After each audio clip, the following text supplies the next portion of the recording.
Okay, so, here we are. Before we begin the session, do you guys want to draw from the Hero deck? Do you have any fanspo? I guess is another question. Well, we do. We Scott did. gave us We one, got one. and we have one Aw. from Dom also. Yes. All right, we have so you two. have Do this. we have you a have token? You have a fanspo body. It's right down here. I'll give you guys control over them. There we go. All right. So, do you want to draw one card or two cards? I think just one, right? Just That one seems card? like the pro move. All right. I'm gonna shuffle it. Shuffle, shuffle, shuffle. All right, and then I'll draw one card out. There it is. The Twin. All right. So let's see. The Twin. I think I have a way to show this big. Oh, it doesn't count as a tile. Nice. Okay. So let's see. Where's my hero information? Alright.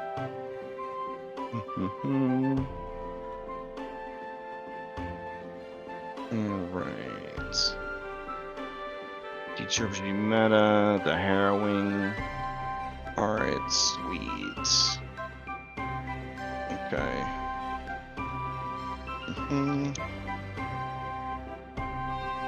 Alright, so the Twin is true neutral and charisma.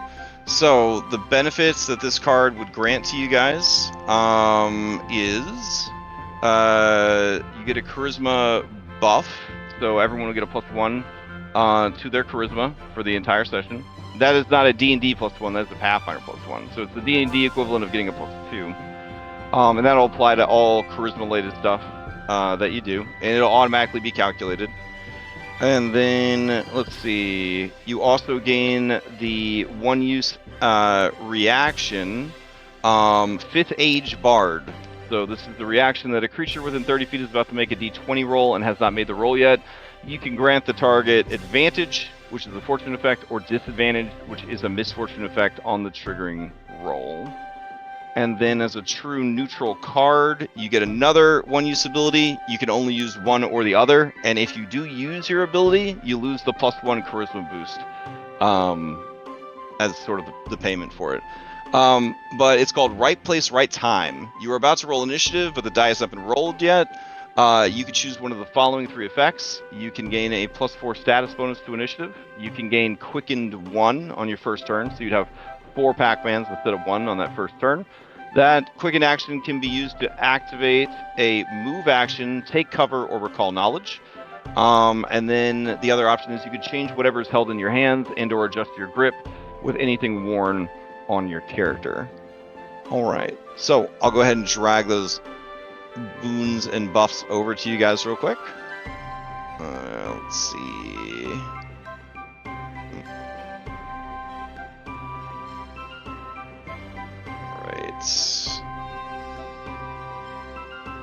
Are they showing up on you guys or no when I drag them over? Is it supposed to be back? Yeah, it was supposed to be giving you like a new action to use. Yeah, I see it. Okay, it appeared. All right. Right place, right time. Mm-hmm. Yep. Yeah. And then you need your 5th Age Bard. So let's see. All right. Hi. I'm glad that works. There's 54 cards, so I didn't actually go through and like make it so like when I drew the card, it instantly applied all the buffs to everybody. In the future, I'll probably apply those to you guys while someone is doing the recap. But since we don't have a recap this week, we're just kind of getting everything set up. All right, and then the Harrowed Charisma, you should all now have that buff as well. Hi. Okay, Faxpiration question before we begin the campaign. Or maybe we should introduce the characters and then do Faxpo? Should we wait? Wait for Faxpo until session 2? Yeah, let's wait for Faxpiration until session 2. All right. So, let's hop into this and get going. You guys live in the city of Terranathus. It is a city of splendor and wonder. It was an epicenter of study of arcane and elemental magic as well as history and other scholarly pursuits. It had a bit of fame surrounding it, but they did try very hard to kind of stay below the radar, as it were.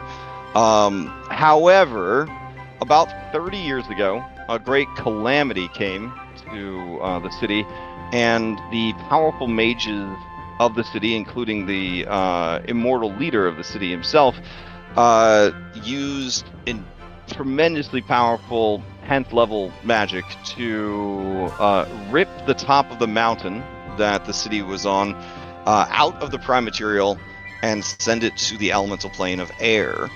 Unfortunately, in doing so, they did also drag their neighbors, the Minotaurs who lived within the mountain, with them to the elemental plane of air, and that 30 years later is still a point of tension that hasn't been dealt with. You would think that with the technology and the magic at their disposal, this city would have immediately started building fleets of airships and exploring the elemental plane of air. But it's actually not something that has been done in the 30 years since the city gets here. There are airships and there are privateer fleets that do leave the safety of the city and go out into the elemental plane of air. But the city generally discourages and dissuades people from long expeditions out into the elemental plane of air. A lot of people are just worried about what's out there and drawing its attention to the city. But in the 3 decades since the city has come over here, resources have begun to dwindle. Magic can only create and sustain so much before the population starts to get too large and the resources just can't keep up.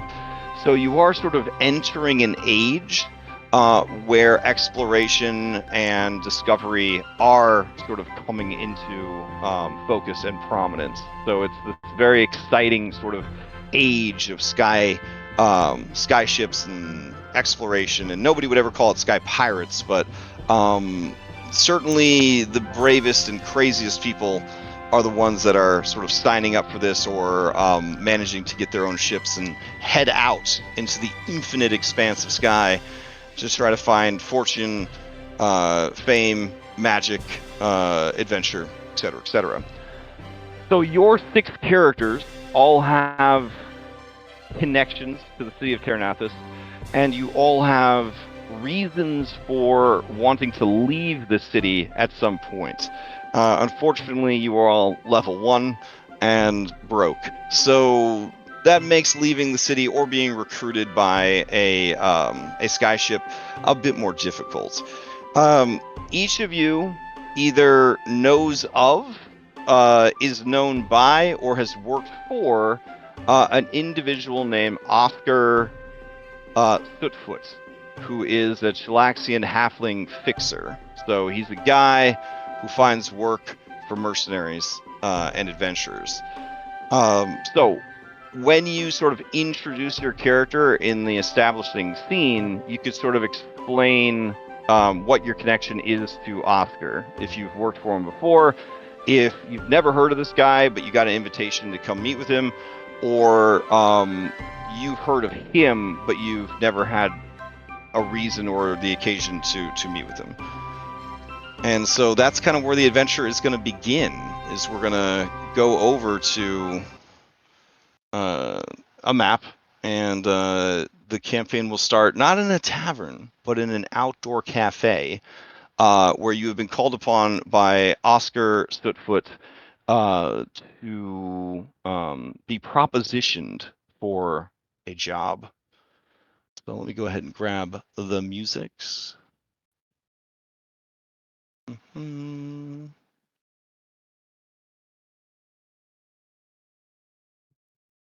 It's in here somewhere. Let's see.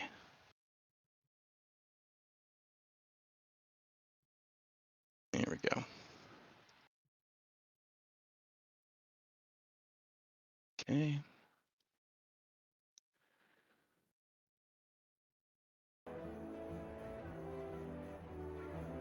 All right, and I'll bring you over to where is it? Ternathus, Sky Cafe. All right, you guys are over here, and I got some flavor text to get you guys started. That main stone. Oh, Mm-hmm, goodness. mm-hmm. So luxurious. All right, let's see. The streets of Terranathus hum with a mix of life and industry.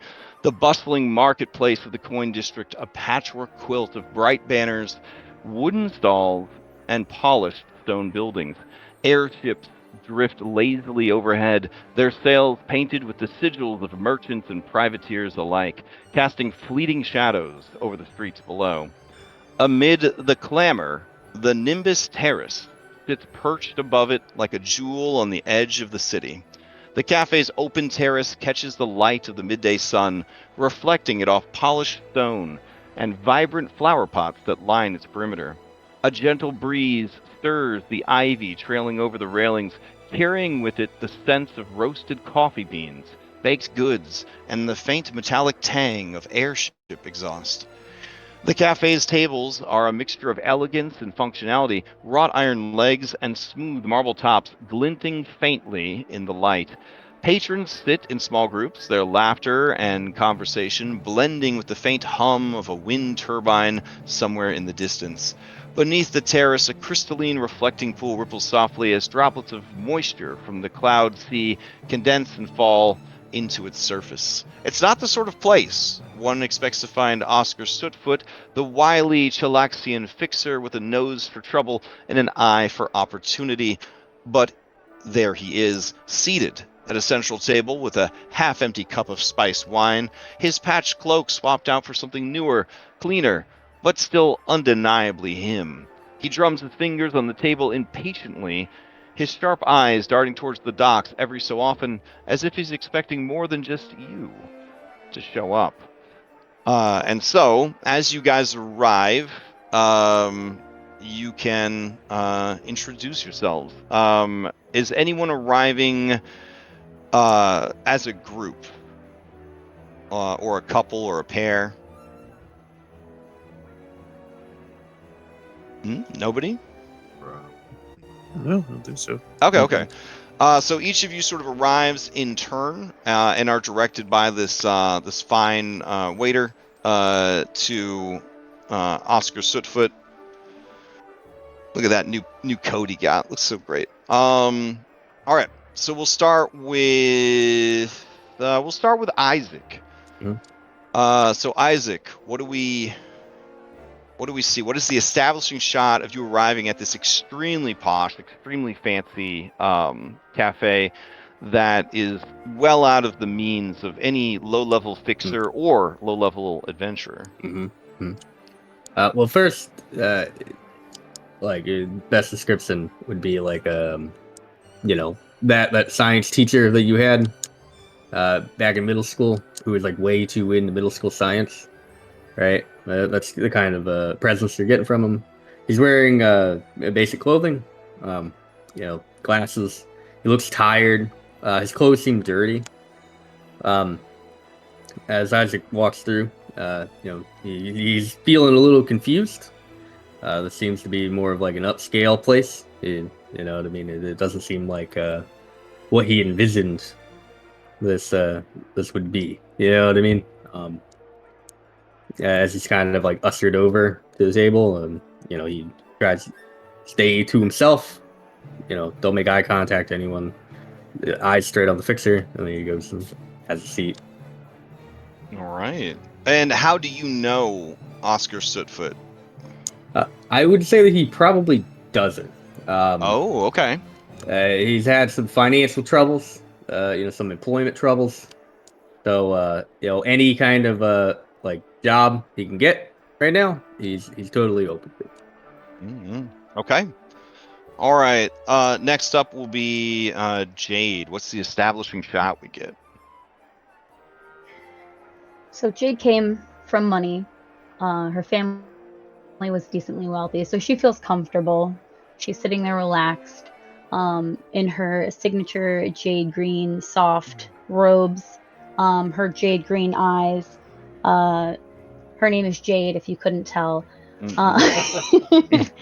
She's just sitting. She's very comfortable, relaxed with the situation, basically taking everything in. She's pretty quiet and reserved. With your affluent past, have you been to this establishment before, the Nimbus Terrace? Most likely, Like in your previous life? Oh, most likely. Any reason to not be working and doing what my parents told me to do, but being able to spend my time and money doing things that I would prefer to do. So most likely, Okay. yes. Awesome. And do you know Oscar already? I would say my family has heard of him in the past, and given my current situation, I figured it would be a great way to get money now that I do not have the means that I did in my previous life. Okay. All right. Sangbo, what is the establishing shot? So Songbo arrives. Songbo, okay. Songbo. No, you're fine. Very, very sort of nervously, looking around it sort of everyone he passes by, sort of like darting in between bouts of looking around nervously. And then he gets there, he looks at the waiter, and he says, I got a note I'm supposed to meet someone here. A Mr. Sootfoot. Oh, when you say that, the waiter's mustache kind of like, curls up a little bit in distaste, and he kind of nods over to the greasy old halfling who's sitting there with one foot up on the table, nursing his drink. When the waiter sort of looks slightly put off by this, Songbo sort of like retreats in a little bit and sorry, thank you, sorry, thank you, as he's like bowing and walking backwards. And then he makes his way over and sits next to or across from Oscar. The more perceptive might notice that around Songbo there's slight wisps of cloud sort of rotating, and every now and then they seem to take the shape of like small airships and turning gears, and things like that. Before he pulls out a seat and sits down, still very doesn't spread out in the seat, very very compacted in on himself, and then just sort of looks up. And then holds out the note towards Oscar. And do you know Oscar previously? I am very newly arrived back in town, and after I did, I received a note. I didn't even see who gave it to me. It was just in my possession one day. All right, sounds good. All right, establishing shot of Gold Leaf. All right. So gold leaf is a leaf, fleshy, so obvious. Of gold color. Very kind of flamboyantly dressed. I feel like as he's kind of moving across, there's a little bit of a waviness, a little bit airy, kind of light steps. And seems to kind of enjoy being something shiny for people to look at. Okay. But And have you met Oscar Sootfoot before? I feel like he has, and probably done a couple of favors for Oscar. Being a bard and being someone who is, eloquent with their words, I feel like maybe Oscar has gotten himself into a little bit of trouble and need a silver tongue or a gold tongue to kind of get him out of it. And he's hit up Gold Leaf from time to time. So, Okay, but yeah, when nice. he comes to the cafe, he kind of sees Oscar. My good man. How goes it? Oh, okay. Yeah, Oscar definitely spreads his arms wide, takes his foot off the table, gets out of his chair to embrace you, and says, "Ah, my lucky charm! I'm glad you got the request. It's nice to have a familiar face. Take a seat, take a seat." Thank And you. as he is ushering you into a chair, we need an establishing shot of Cloudhoof. All right. Well, he's being a large-sized creature. He's kind of noticeable. Minotaurs in general are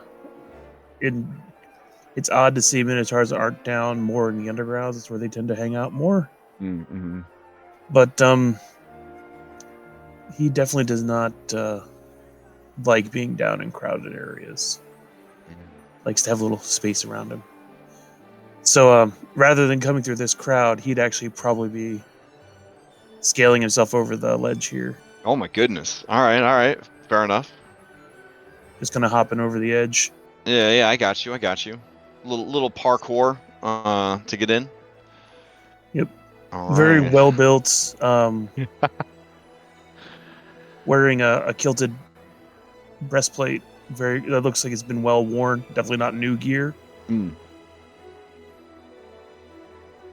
All right. And you are a rarity even from our 5e time, because you are one of the only large heritages playable in Pathfinder, right? You the Minotaurs and the Centaurs, yeah. This is going to be very exciting. And his most noticeable feature is obviously his very cloud-like hair, mane. That kind of just shifts and blows in the air. Nice.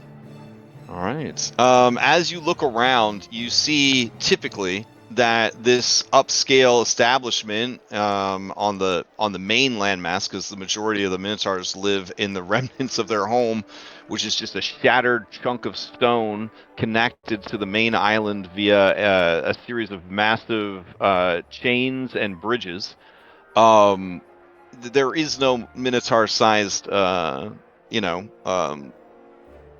chairs. The best bet you have is these nice soft flowering vines on the ledge there, or you could just kind of hang out off to the side. Yeah. All right. Finally, we need an established shot of, tell me if I'm pronouncing it right, Loritz? Loritz. Okay. And if you didn't really scrutinize him, you might miss him, mistake him for an ornament, but there sits a tall, lanky gargoyle in wind-tattered robes with a rope and harness that ties around his torso and kind of wraps around the arms. And he's got a furrowed, serious expression, kind of a resting bitch face that it never goes away, and he just kind of is in eerie, silent composure, kind of keeping to himself, sitting on the edge. And looking over at Oscar, who he knows, who he's taken jobs from before, and an attempt to get out to the outer edges of the elemental plane of air. All right. Those of you who have worked for Oscar before, you know that he generally operates in the docks district. He does not have a ton of money, even though he always is hustling and always is staying busy. And generally the jobs that he has don't pay very well either. If the city still had a rat problem, it would be a lot of like rats in the cellar. But, blessed be to the serpent, the serpent's kiss. She and her snakes keep the city relatively free from vermin. But it do got a lot of snakes now. So, the menu here is pretty upscale. Meat is a rare commodity in the city, unless it is from skyfish. That is no different here. They do pretty much only have a seafood menu, sushi. They got some grilled whale steaks. The grilled whale steaks come in at a whopping 12 silver apiece. Now, the interesting thing about money in the city is that because there is a metal shortage, all of the useful metals were sort of gathered up, and then they started gathering up all the precious metals, and then the city made the decision to move away from metal coinage. Now they use sort of this weird bone material that is kind of created from ground up elemental creatures. And then that is sort of minted as coinage. A lot of the people in Terranathus still like to use like the colloquialisms of like gold and silver, but the coins themselves are not made out of metal. But that does mean that when you guys kill, or if you guys kill, beasts and monsters and things like that, their corpses are actually worth money. So like, essentially like monsters that would not normally have like useful equipment to, take, their bodies represent useful equipment because, again, meat is such a precious commodity in this community that they'll eat anything. And so you bring them over to what's called a scale merchant, and they will chop up the monster, and then give you essentially, bone coins that are, minted and all that. So that's how that works.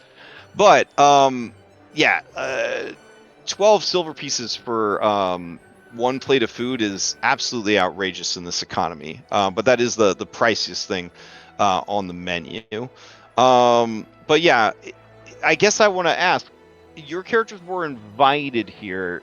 Do they make the assumption that he is going to foot the bill and they could order whatever they want? Like, as the waiter approaches, do you look for social cues from Oscar? Or do you like immediately flag down the waiter and you're like, I'll take one of these and one of those? Like, what is the sort of etiquette that your character's bringing to this meeting? Absolutely not. He knows Oscar's poor. All right, so you're gonna wait for a cue from Oscar, okay? Well, no, Songbo? he actually flags down the waiter and just asks for a glass of water. Oh, okay. Fleshy. So then when the water comes, he just kind of rests his hand on the table, and then some roots start to grow, kind of pull out from it and into the glass. Refreshing. Okay. That's all he needs. That's another reason Oscar likes you so much. Cheap date. Real cheap. Fantastic. Songbo nervously watches everyone else to see what they do before he does anything. All right. Isaac, what is your etiquette here? I'm going to stare at Oscar. Waiting for the social cue? Just stare at him. All right. Jade.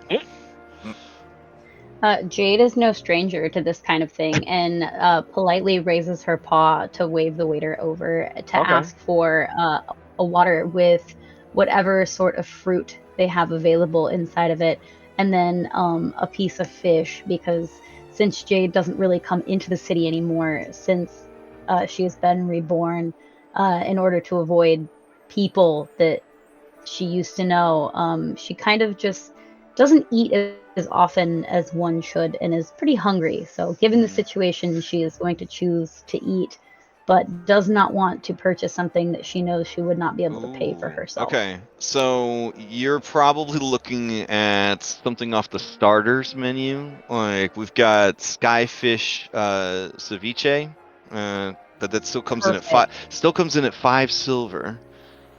That's okay. All right. I know that's a big ask for these level 1 characters, but all right. So he takes your order, informs you that the water today is seasoned with lime and cherry, and looks over at Loritz. Loritz has been here. He pulls from underneath his robes a glass of water. It kind of breaks. Takes a sip, goes back to his stasis. Oh, okay. All right. And then his eyes kind of move over to you, Cloudhoof. I'll take what's the menu? bucket of ale. Yeah. Okay. All right. All right. So he says, How does a storm cloud stout sound, sir? It's a rich, dark beer, brewed here on the premises in an exclusive partnership with a local elemental hops farmer. They'll just take the cheap stuff. I see. Water then. All right. That's a cheap ale. I So said as- ale. He says, we do not serve cheap ale, but I can bring you a fine pint of Storm Cloud Stout for a mere 5 silver. And that's when Oscar Stootfoot says, "Oh, now lunch is on me." To a point, and he eyes the waiter, and you feel like he maybe talked to the waiter ahead of time about, you know, putting a limit on how much you guys ordered as sort of a preventive measure kind of thing. You know what this calls for? I need to give the waiter the intimidation stare down. Oh, okay. I All rolled right. a First button. roll of the campaign. Okay. All right. All right. Let's do the intimidation. Do you have the feat, angry face or whatever it is that lets you intimidate without sharing a language? Not yet. Okay, then you will be at -2 circumstance because if you mean mug without the mean mug feat, it is at a -2 circumstance penalty. I'm not making this stuff up, guys. This is the real game. Like, Well, I mean, I have trained in intimidation. there's a mean mug and feat. All right, let's see it. I'm trying to find the right little toggle. I think you can just punch in like -2 in the circumstance thing, and it'll take it. Or I could just mental math it for you. It's fine. I guess it'd be a demoralize. We'll go with that. Yeah. Correct. Yep.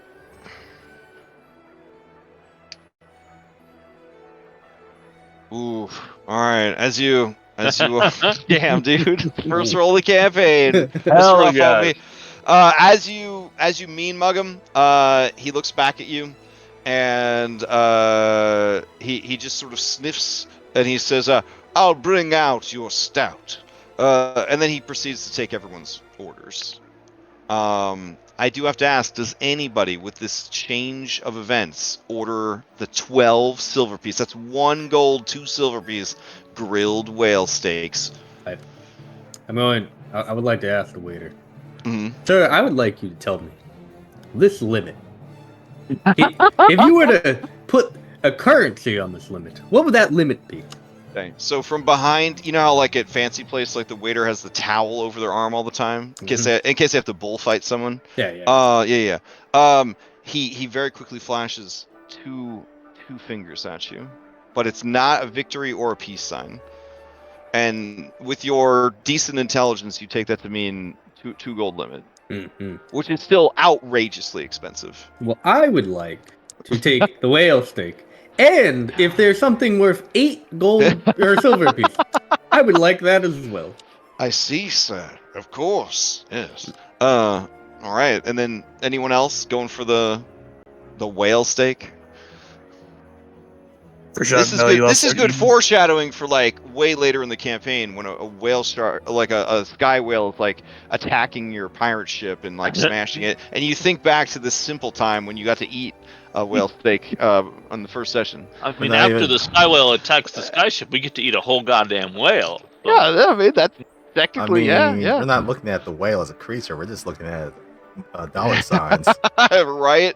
So obviously whaling is a big issue. So because if monster meat is valuable, a whale, yeah. Okay, so everyone places their orders. Food is brought out.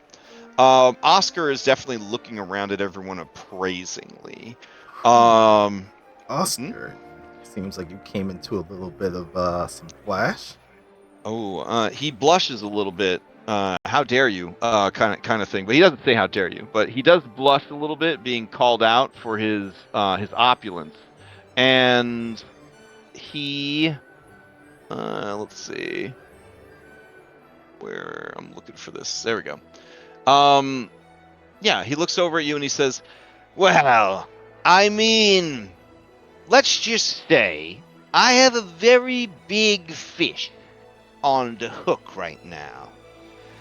And I ain't talking about a fish like this. And he puts his hands out at roughly his shoulders. And he says, I'm talking about like this. And he makes his small arms go as wide as they possibly can. And he says, and you know, when you go fishing and you get a big enough fish, it helps to have some extra people to reel it in. And then as he says that, his eyes scan all of you. He says, some of you I know, and some of you know me, and all of you I know by reputation.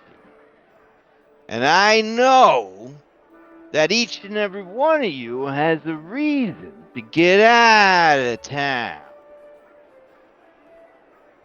And he kind of looks at all of you to see if that information does hold up. If you guys do in fact have a reason to get out of town.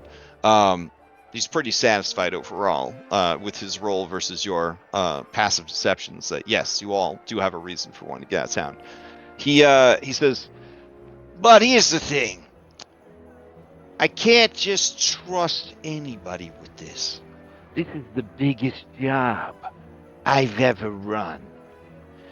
And if I'm putting a crew together, it's gotta be the best of the best. And he looks at the gathered party, leaning casually on the table. And he says, all right, listen, I can't leave the city with loose ends dragging me down. So, I got 3 jobs left that need handling. I'm asking you, the 6 of you, to pick one of them. I'll find somebody to take care of the others. Don't you worry about it. But I want the 6 of you to do the job together. And I want to watch you decide which job you want to take together. Because togetherness is going to be key to reel in this big fish. So it's a job and you'll get paid, but it's also a test to see if you've got the chops for the big time. So, if you like delicious storm stout and grilled whale steak, well, this is only the beginning because, like I said, it's one big fish. Right. You know I don't eat, right? Yes, I mean it's an analogy. Yeah. I'm saying the job is like a fish. You know, it's a big job. Let me just Also say that said I've never. together a lot. Yeah. You see, I'm putting a crew together, and I want a crew that can work well as a team. And so, you know, this seems like a great opportunity to see if all of you would work well together. Now, I've heard about your reputations, your skills, your history. I've seen you do a couple of jobs here and there. He kind of looks at Laritz and Goldleaf. I've heard about your flexibility, and I've heard about your connections, and I've heard about your brilliant minds. And let's be real, I've heard about your strength. This is the beginning of something beautiful. So, you want to hear about these jobs? But before we do that, to continue your analogy, I think the most important part of when you have a big fish on the line is the tensile strength of the line itself. Is this job still going to be around after we're done with these other jobs? Oh yeah, my rod is sturdy and long and strong. Don't you worry, kid. Oh, Songblow immediately blushes. Yeah, don't worry. You know, I am the rod here. Okay.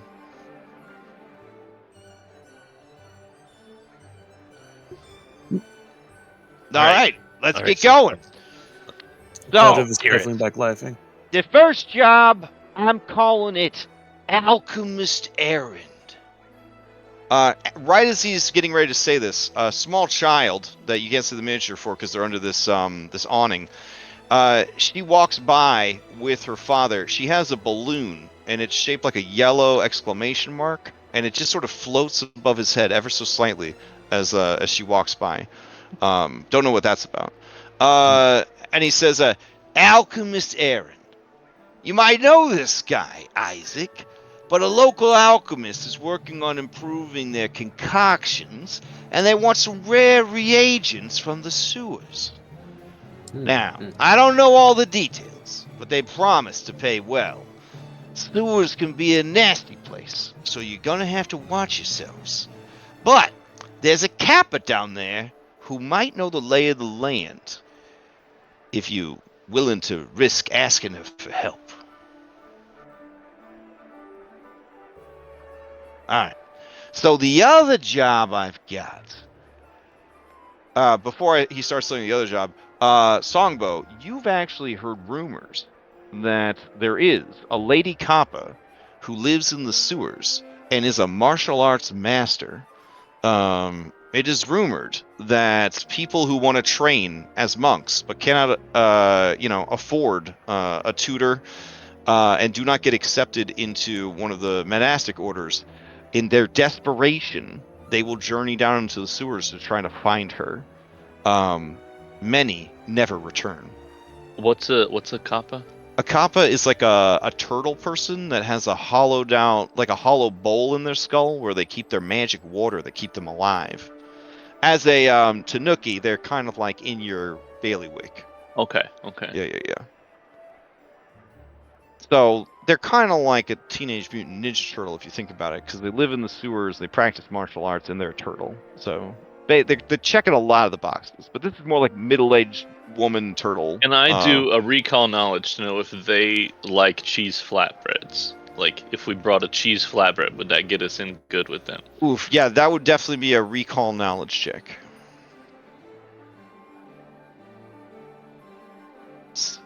Let's see what we got here. Let's see what we got. Oh, okay. Ooh, okay. You are confident that Kappas love cheesy flatbread more than any other food. In fact, I haven't used up my back in budget. Galarian, in your people's homeland, they would leave out at night a cheesy flatbread, protected by usually like a paper box, and then in the morning you would find a basket of fish that had been traded, and they think that the Kappa would do that. This is real Galarian lore now, because I have a tweet that says I'm allowed to do whatever I want in Pathfinder. So, all right.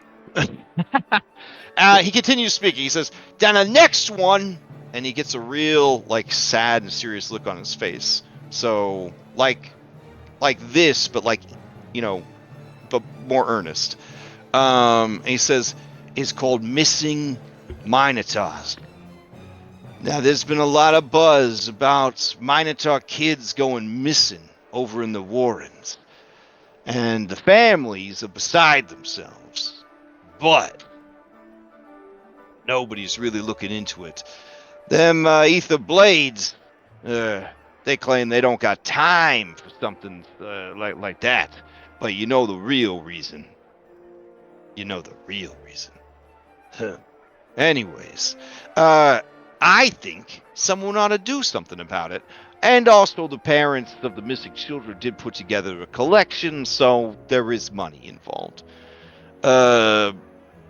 And, I mean, you would make some positive connections, I guess, amongst the Minotaur of the Warrens. So, I mean, there's that."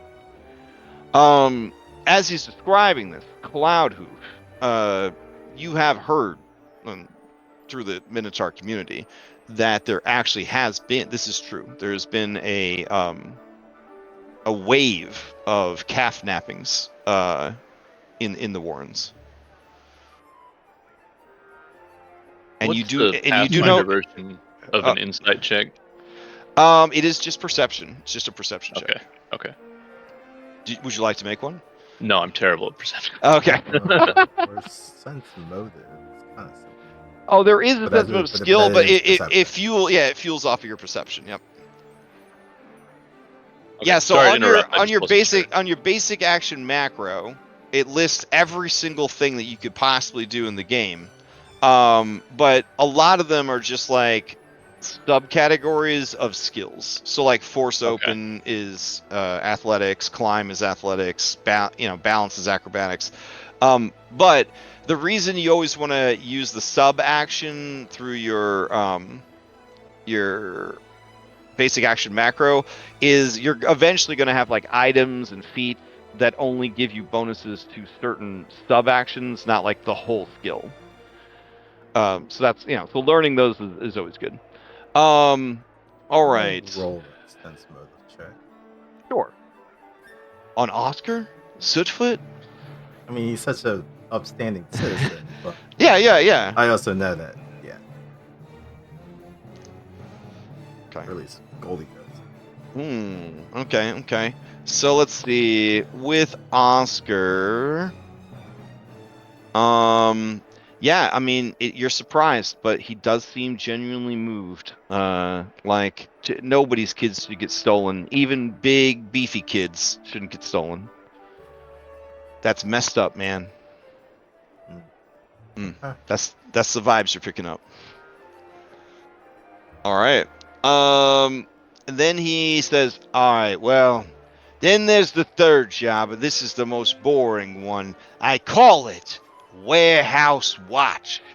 And it's not a warehouse full of timepieces. You're just basically being hired to keep watch at a warehouse. So there's a warehouse owner, he needs some extra muscle. They're worried about a rival, might try to make a move on their stock. It's nothing glamorous, but it does pay. In bone crystals, you know what I'm saying? Like the good stuff. And hey, who knows? You might meet some new friends."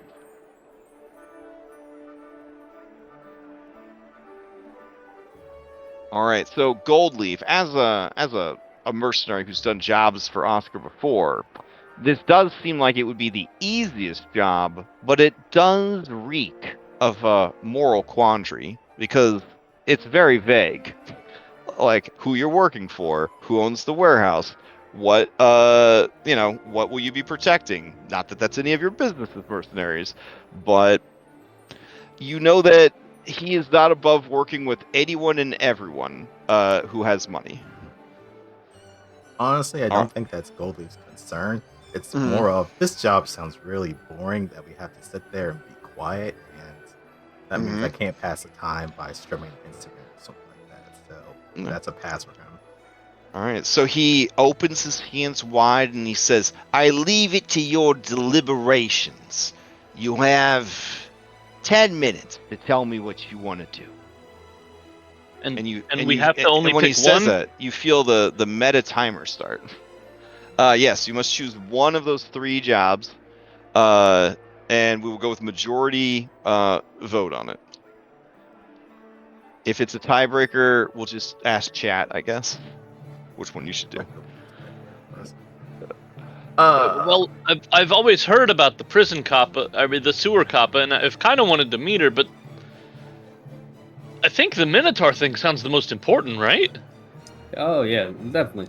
But there's a great deal of variety. Yeah, I thought maybe you'd be interested in that one. Am I the alchemist? Do we get paid less if Isaac takes some of the reagents, or is there like a specific amount that the person wanted? Oh, yeah, I'll give you a shopping list. Whatever else you find in the sewers is yours. You know, the sewers don't fall under any jurisdiction, so pretty much whatever you find down there is yours.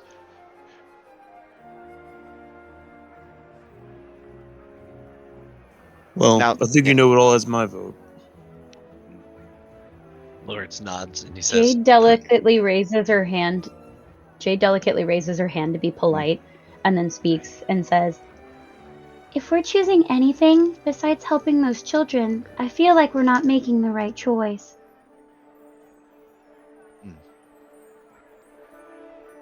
Songbow sort of scoots over to Isaac and it's like we could always check out the ingredients afterwards, right? It doesn't have to be part of a job. I like look at my flask. Yeah. Okay, it's fine. Let's save the children. Lawrence just subtly nods and gets a little grunt. Well, Mr. Leaf. Goldleaf. My friends call me Gold. Mr. Goldleaf. Does the Minotaur job sound good to you? Well, if this has been going on for quite some time, I think someone should at least put a stop to it. And if the authorities aren't going to step in, well, I guess concerned citizens may have to do the job. So, I'm down for it. Is the pay the same for all 3 jobs? Oh, no. The alchemist job definitely paid the most money. Was that a factor that you needed to consider? Maybe I'd just like to know all the information ahead of time. Ah, all right. Yeah, so, the warehouse job is obviously the lowest paying one. You'd all be, walking away with like 5 silver apiece, which honestly, for one night's work, not too shabby. The Minotaurs, they definitely went deep into the savings, so, you'd be getting at least a gold apiece from them, but, who knows, maybe they might bake you a pie or something.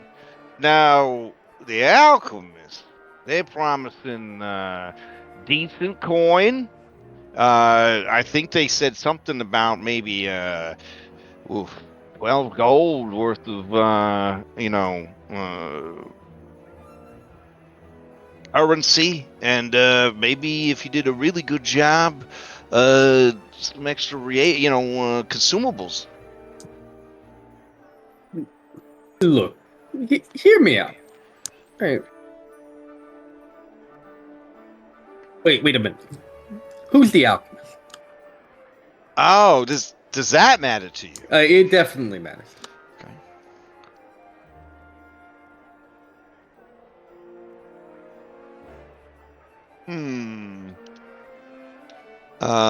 He kind of stares at you, appraisingly, and says, "What if it's like a rival you don't want to help?" Exactly. Well, are you familiar with Danis Misgleam? I would like to make a. Well, you could actually just tell me at this point in the campaign, are you familiar with Danis Misgleam, who is a quirky and ambitious Tiantang human alchemist in her late 30s, who operates her own alchemy shop in the Coin District, not too far away from your current location. Her shop, Gleam and Brew, is filled to the brim with bubbling concoctions, etc., etc., etc. She's a short woman with dark hair. And she wears a lab coat. So I guess she kind of just looks like Yzma at the end of, Emperor's New Groove. She just goes around in a lab coat all the time. Yeah. So she's ambitious, she's scatterbrained, and she's self-trained. So she did not attend any of the academies up in the Tower District. I probably wouldn't know if she didn't attend the academy. Okay, so you probably just know of her reputation right, then? Yeah. Okay. All right, so he just drops the name and nothing else, but then because you keep tabs on the competition kind of deal. Right. Yeah. He says, "Well, have you decided?" He takes a pocket watch out and kind of looks at it. Lore for the campaign. There's no sun and moon in the elemental plane of air. You're just either in like a dark section or a light section, or a sunset section. Like essentially the different parts of the elemental plane of air just have their own ambient lighting because it's magic. Unfortunately for Terranathus, or maybe fortunately, you're in a bright sunny spot. So every day is great weather, beautiful sunshine, but for people that like to sleep at night, it gets very difficult. The coin district is actually very popular because they invented night lights, which essentially create magical darkness, so that if you go to the coin district, you can pretend that it is nighttime, and then get those vibes. But there's a lot of weighted curtains, a lot of sleep masks. Even after 30 years, prime material creatures are still prime material creatures. Like, you still have that need for like day and night, or whatever. So because of that, watches and clocks are very popular, and pretty much everywhere you look in the city, you're going to see at least one clock tower.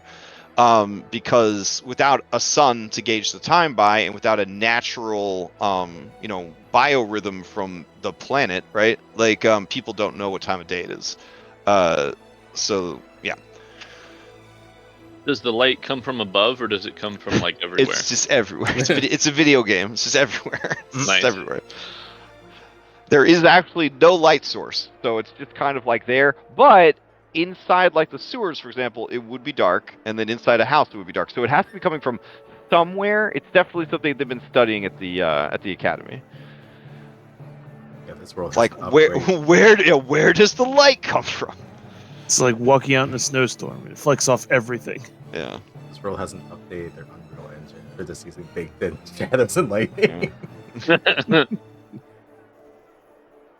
You might say they just use a skybox. Hey.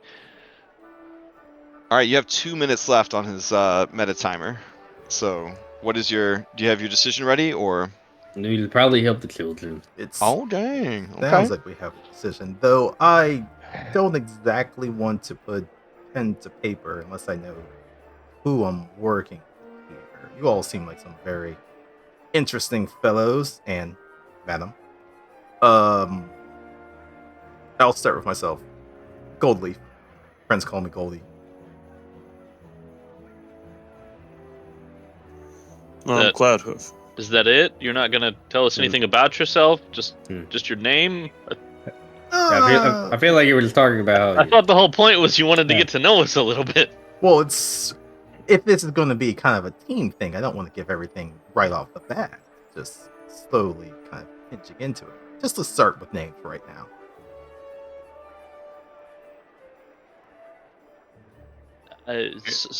Songbow. My friends call me Bo, I guess.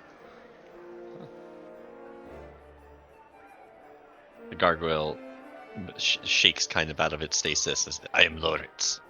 And he looks off into the distance. Oh, so lore drop. Back in the Prime Material, there were many gargoyles in the city of Terranathus, and they were created by the priests of the elven god of architecture. I think they're Findiladaria. I think it's. I'm trying to remember off the top of my head, but one of the major deities for the city. The gargoyles have not been doing well since they are elemental earth creatures since coming to this plane, and so they've become increasingly rare, especially ones that are in as a good condition as Loritz is. And to good condition, like the thing that really breaks his stasis more often than anything is just like a slow rasping cough that he has. Just every now and then, just kind of hear a little wheeze coming from it. Yeah, it's not uncommon to see like gargoyle statuary that more than likely was just an actual gargoyle that just got tired, boss, and just can't get up anymore because they're just being wrecked by the opposition of elements here.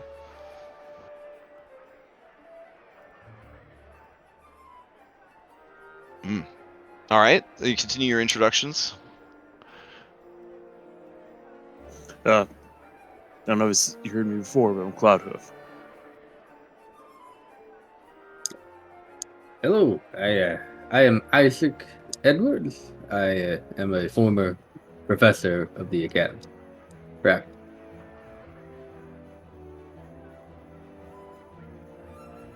My name is Jade. I used to work in the mercantile district with my family.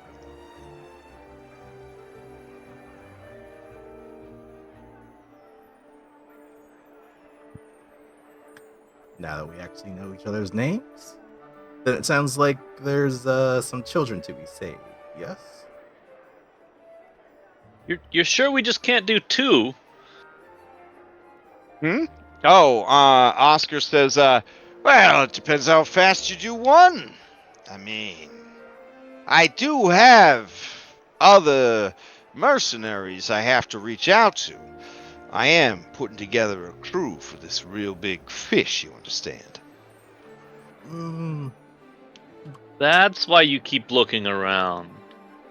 Oh, Are you worried that one of them will like get here early and be part of the wrong group, or? He leans in close and he says, Songbow, I'm gonna tell you that I'm gonna level with you. I'm a little nervous about that one over there. There's something evil about him. I mean, who like sets their mace on fire by spitting fire on it at the table at the nice restaurant, you know? And then look at her. Sketchy, you know? And then this. Are they waiting in line? Like, are they the this next person group? over there? No, I don't even know those people. Wait, they're not here to like watch you or something, are they? They're not. Also, No, they just make me kind of nervous, you know. Just make me kind of nervous. That one seems scared. Yeah. I mean, I'd be scared too if somebody at the next table was setting their weapon on fire in the middle of dinner, you know. That's fair. I'm gonna look over at the kobold and yell, "Hey, Gary, how's it going?" Oh, he looks over at you. He waves. Oh, it's good to see you out amongst the people. It's been a while. Have I introduced you to my wife, Karen? No. She says, hello. She waves over at you. Pleased to meet you. All right. Oscar says, well, it sounds like you have it sorted out. You can find me at my office down by the docks when you've got all the, it all sorted out.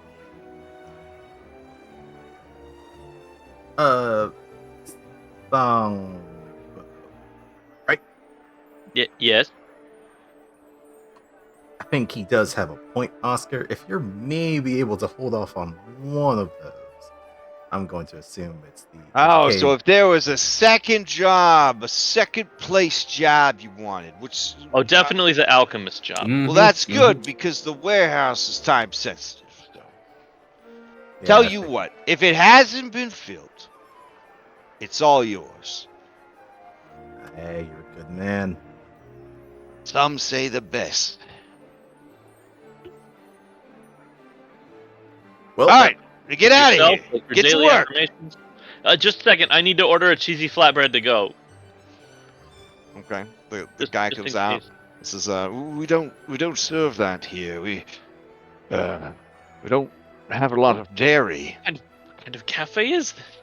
It's a cafe that doesn't have cheese. No, okay. Well, it was worth a shot. It's one of those places where they literally have like 9 things on the menu, but they're all prepared so well. You're like, makes sense. Makes sense why they only have 9 things on the menu. They don't deviate unless it's a very special case. Right. Well, we're probably gonna have to make our way to the city, so maybe there'll be some other cafe that we can pick up this easy flatbread from. Easily. Love cheesy flatbread. It's their very favorite thing. So I thought maybe it would get us in good. Get the information better.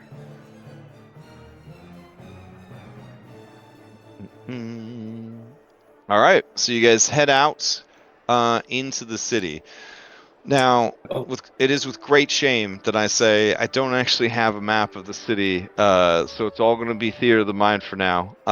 It proved too incredible of a task for me and also for this really cool map making program I got, because apparently there's not a lot of floating continent cities out there.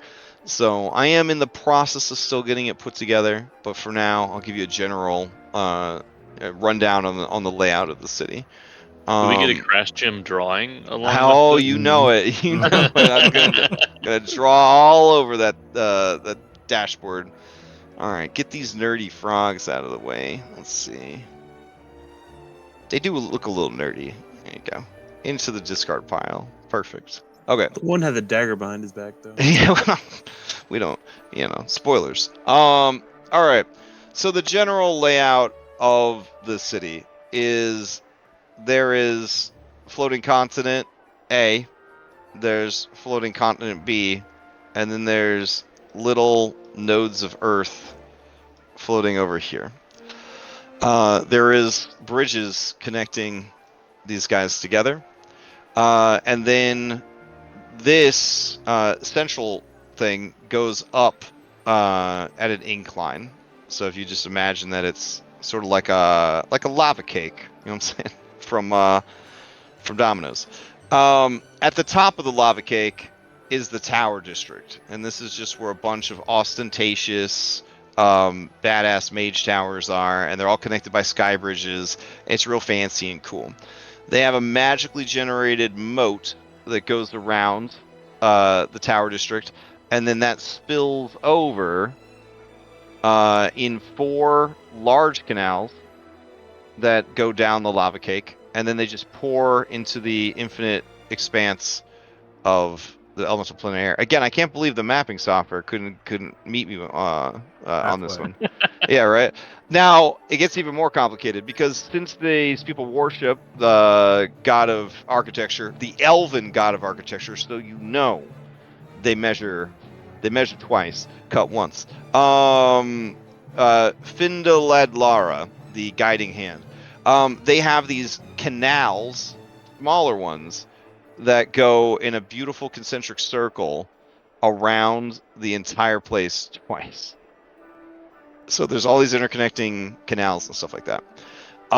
It is rumored, but not known for sure, that the water is generated from a portal that has been opened to the elemental plane of water. Though some hold that they just have a lot of decanters of endless water, and they left them all on. So it's just like a massive flooded kitchen sink that provides water to the entire city. You will notice that this island over here doesn't get any water. This is where the Minotaurs live. It's over here. These floating islands are hydroponic farms where they grow flowers, herbs, plants, and rice. Rice is the most prevalent grain in the city, because wheat, it just requires a lot more than rice, especially the rice that they have sort of cultivated and developed here. Off a ways are cloud like beds or banks, and these are rich with skyfish, so that is where people go to get do the local fishing and whatnot. Now, I said that meat was pretty rare. There is a common meat, but it's a problematic situation. When they had meat shortage, they did send some people back to the prime material to capture hydras. They brought the hydras back, and they keep them in dark dungeons beneath the Tower District, where they endlessly harvest their regenerating heads for meat. Apparently, sorrow and agony make your meat taste bad. So bad that magic has not been able to fix it. So there is plenty of meat, but it tastes horrible. Some think that it might be cursed. But Hydra meat is definitely the food of the poor. It's kind of the Hydra jerky is actually provided for free by the government, so no one will ever actually starve because you got fresh water and food. But man, it's not great. It's not great. So you don't even have to have a job here. Like there's public housing, but they're just essentially big open warehouses where like people can sleep and eat terrible Hydra jerky and drink secondhand canal water. But hey, they are taking care of everybody. As far as like the layout of the city goes, there's the port district, which is like all of this area right here. There's the tower district I already talked about. There's the flower district, which is the agricultural district. There is the blade district, which is this edge of the disc right here. There is the forge district, which is this part right here. And then nestled between the blade and the forge and the tower is the spirit district. That's where the temples and the religious stuff is. This civilization does have a bit more devout people and people who work for the church than most prime material cities. It seems that this extra planar event definitely awoken in people a desperate love of the gods that maybe they didn't have before.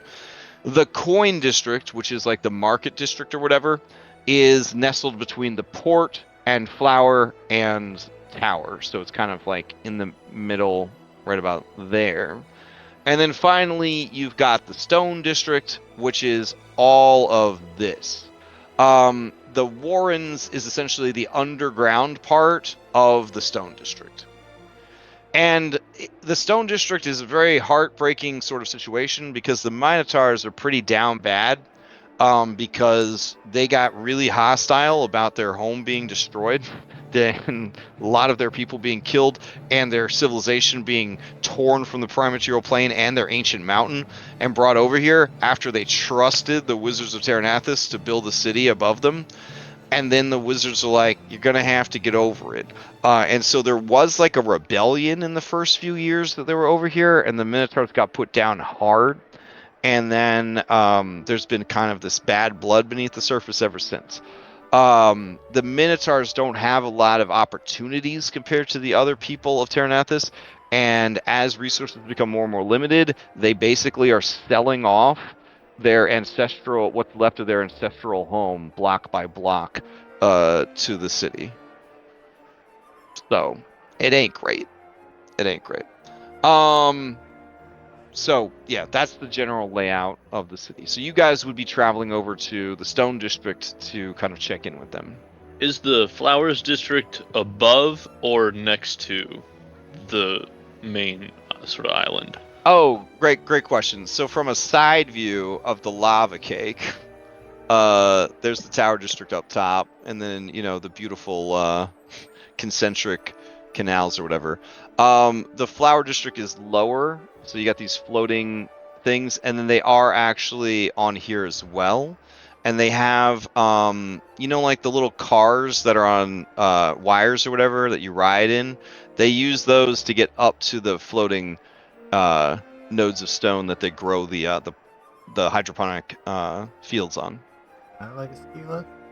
Yeah, like a ski lift, but it's like a car. Yeah, like you're in, or like you're a in the trolley, car. kind of. Yeah, little sky trolleys. Yeah. And no one has figured out the phenomenon here of sky islands. They're not sure why the stone can be sort of just set there and it floats versus dropped and it falls infinitely forever.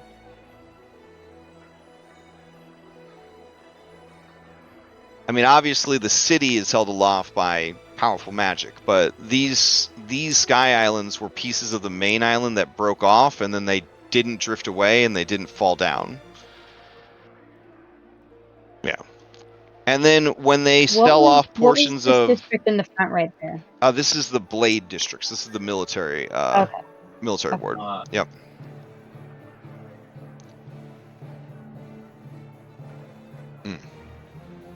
And then this right here, this lovely AI generated image, is just sort of the general vibe of the city. So it's very like Elven meets Greek, because the founder of the city is an Aslanti.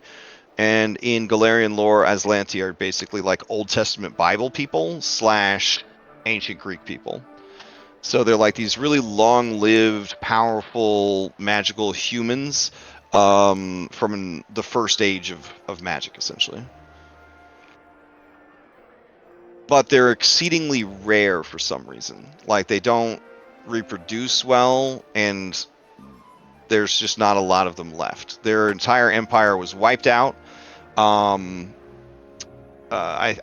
believe a meteor was dropped on them from space. Very Final Fantasy. Yeah. Rough.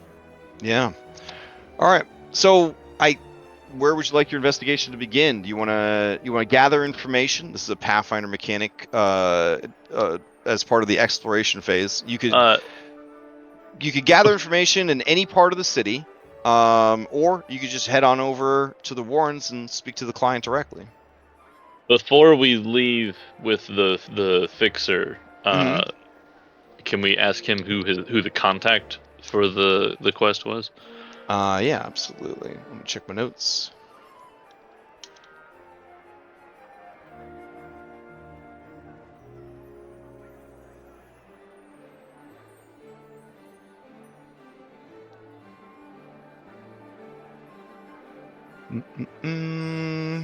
Okay. Minotaur status. All right. Theric Boulderhorn. He is a prominent and respected figure in the Minotaur community of the Warrens, and is a blacksmith by trade, and former military man who retired early to focus on family.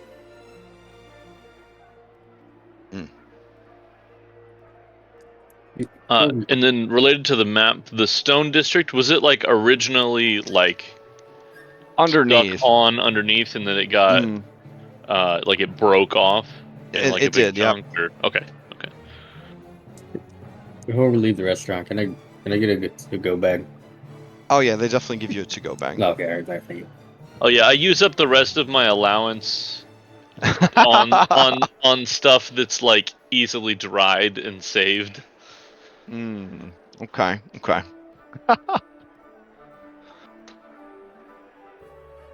All right, you guys can add to your inventory then fancy leftovers. It would be a light bulk item.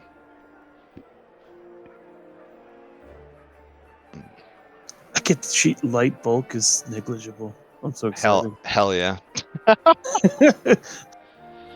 Big boy, yeah. Treat one bulk as light and treat light bulk as light is negligible. Okay, so I guess the question still stands. Do you want to do your own investigation outside of the quest, or do you just want to go straight to the source? My thought is go straight to the source. Yes, I think start there, because that'll get us more leads if we do decide we want to do more investigation. Go to where the crimes are happening.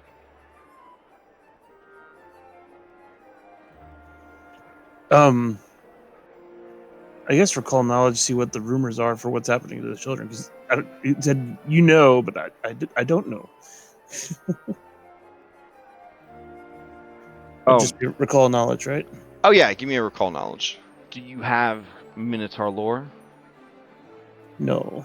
Okay, that's fine. I don't have human lore, so I mean.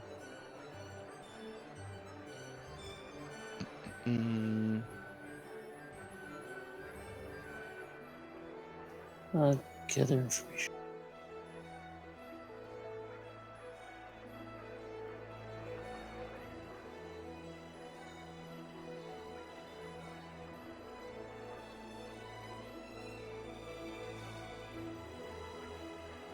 All right.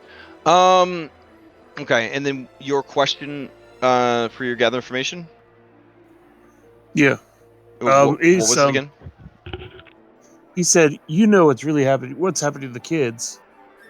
Oh, Like he implied, like I would know. I'm like, I know that don't want. Oh, okay. Yeah, so you're not really sure why anybody would kidnap Minotaur kids. Like, as far as you know, people don't like the Minotaurs, and especially don't like their kids. So it doesn't make any sense. You, at the back of your mind, you're like, are they eating them? But like, that's crazy. That wouldn't happen. Yeah. So. Is this a gather information that we all do, or? I was allowing him to do that Okay. because he's from this part of the city, and Gotcha. yeah. So that's not gonna count against your time or anything. All right. So it'll take you guys about an hour to get over to the Warrens. So I'll go ahead and advance the clock.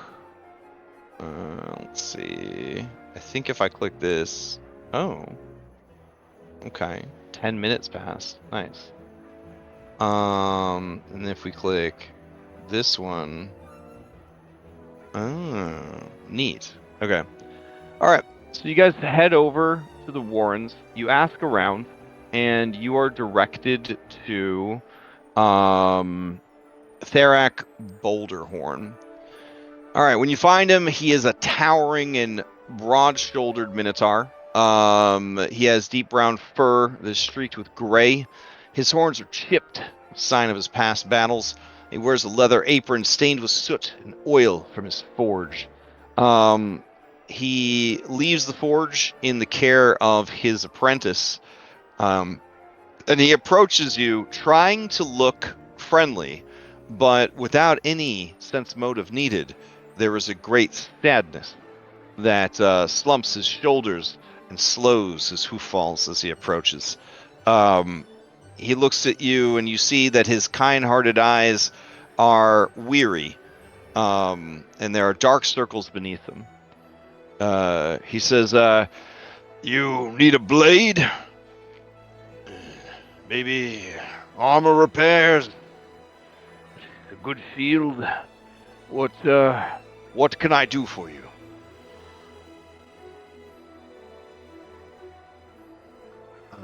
Actually, all of that doesn't sound bad. However,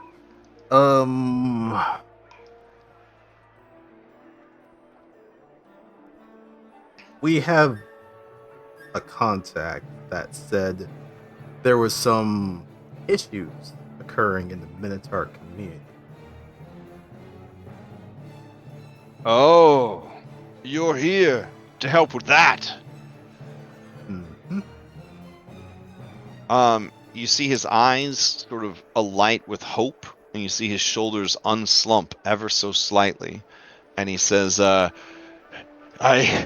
can't believe I can't believe he came through after all. I didn't think anyone would try to help us." Yeah, it makes sense. So Oscar has his moments. Well, this is great news. Really great news. Yeah, let me try to put my thoughts together, and I'll tell you everything I know, okay?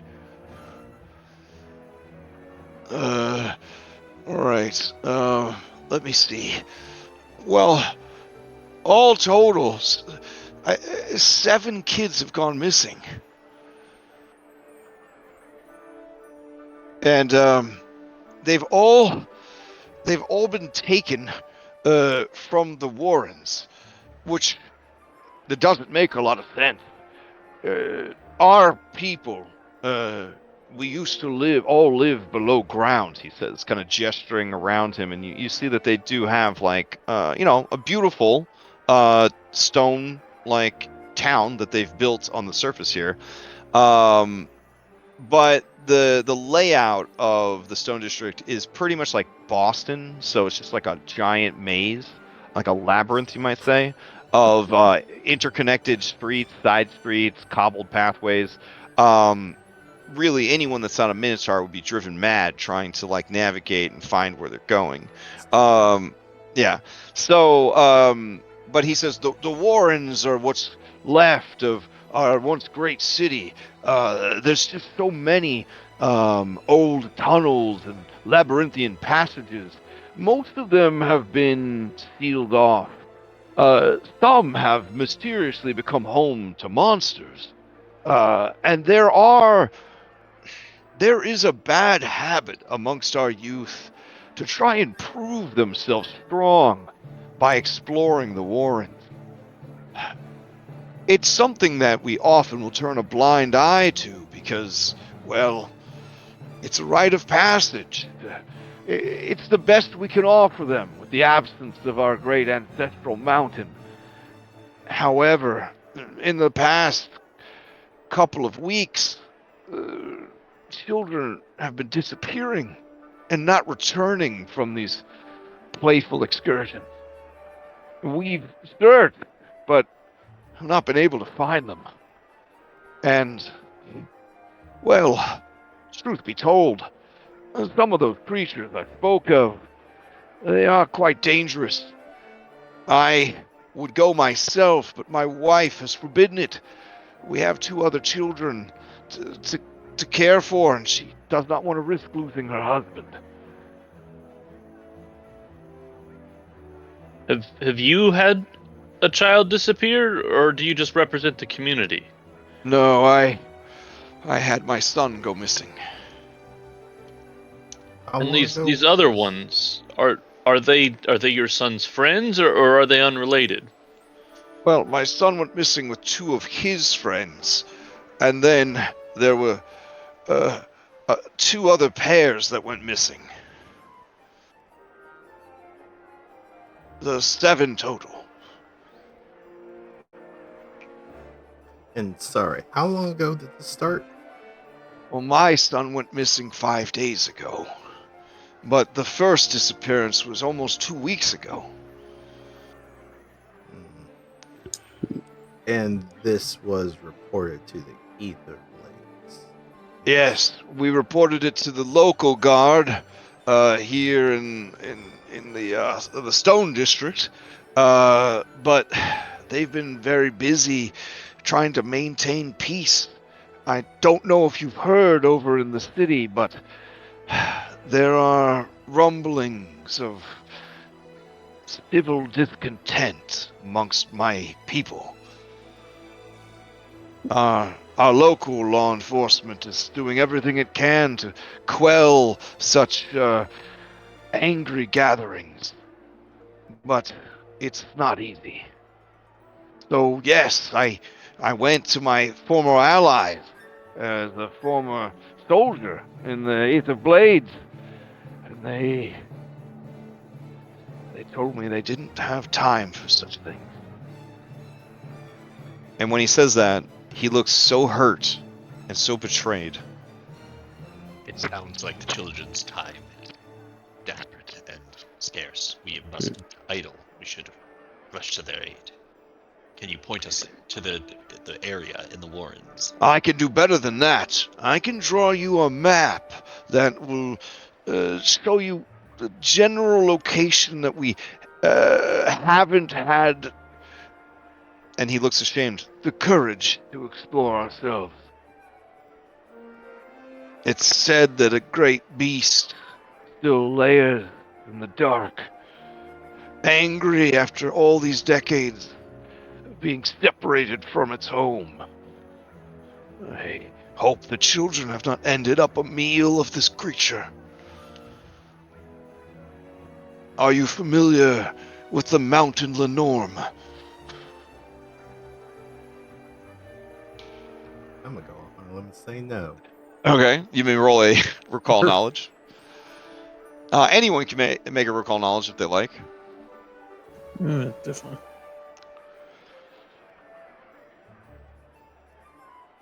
Okay, Songbow, you got no idea. Goldleaf, nothing. I don't do this anymore. Oh, dang it. Where's... Oh, good for you. Good for you. Oh yeah, Jade. So Jade, yeah, you know what it is. You know what a Lenorm is. A Lenorm is like a giant like scaled weasel. It's got a long, sinuous body, and it's got like tiny stoat-like eyes that can see in the dark and has tremor sense, and it's got huge buck teeth fangs in the front. Cloudhoof, you know that a Lenorm is an immense primeval dragon, normally found in the northernmost reaches of the worlds, where they beat up Vikings and frost giants all day for fun. You do know that there is a legend that in the same mountain that the Minotaurs called home was an ancient Lenorm. It is unknown if that creature was brought over here in the event. But that if it is that creature, you have absolutely no chance of defeating it, and that the children are probably dead. But it's just speculation, rumor, and legend, so. It could have been a much smaller monster that ate the kids.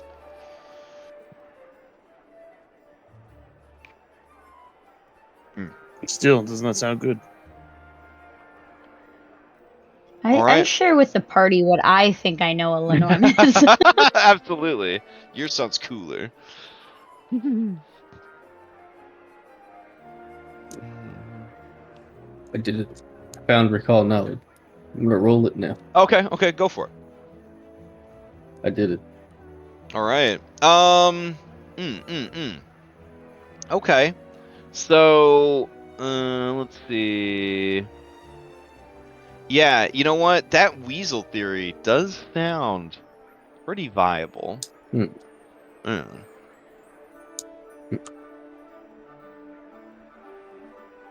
right. Do you take the map?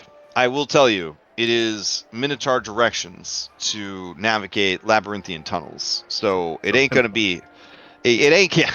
If you can read it, you'll get there no problem. If you can't, you'll be lost for hours, maybe days in the dark. It is also very dark down there. So those of you without dark vision, you're gonna want some kind of light source or torches, that magical light, that sort of thing. All right. Well, Forgive me for being ridiculous. How do I know if I have what is it? Is it dark vision? Yes, dark in vision. Pathfinder? On the base front of your first sheet, on the far left, underneath like hit points and stuff, there should be a perception area, and then it should show what type of vision, if any. Yeah, you do not have any, Jade. Also, that's interesting that Fox doesn't have dark vision. It's actually very hard to get dark vision. It usually takes 2 heritage feats to get dark vision, unless your heritage is like all about dark vision. It's very, very hard to get. They have low light vision at least? They do have low light vision, yeah. It allows you to see further when you have a light source. There is no range on dark vision in Pathfinder 2e. You either have it or you don't. Yeah. I have torches. There you go. Perfect. I do too. I can cast light. Okay. That's way better than torches. It sounds like you guys have everything you need to succeed. The way I see it, we have a couple things we could do here. We could just immediately follow this map, or we could follow up with the other parents, maybe the siblings of some of the kids that have gone missing, or we could check in with the guards and see if they do know some stuff. They just haven't shared it with the Minotaurs yet. I feel as though the siblings would be the best. With the talking one, we could split up and talk to people and then meet back together and share what we've learned. I do like that third option you presented. Maybe the authorities have a little bit more than they'd like to share. All right, Maybe. so Goldleaf, you go see the cops. Do they call them cops? I don't know. You go see the guards. Mm-hmm. They have a very good name for them. They're called the Stone Guard. Oh, no. Mm-hmm. Alright, I'm gonna save this quest out for you guys. Oh, hold on. It formatted it real bad. Let me see. What was the name of the gentleman minotaur that we just spoke with? His name is Therak Boulderhorn.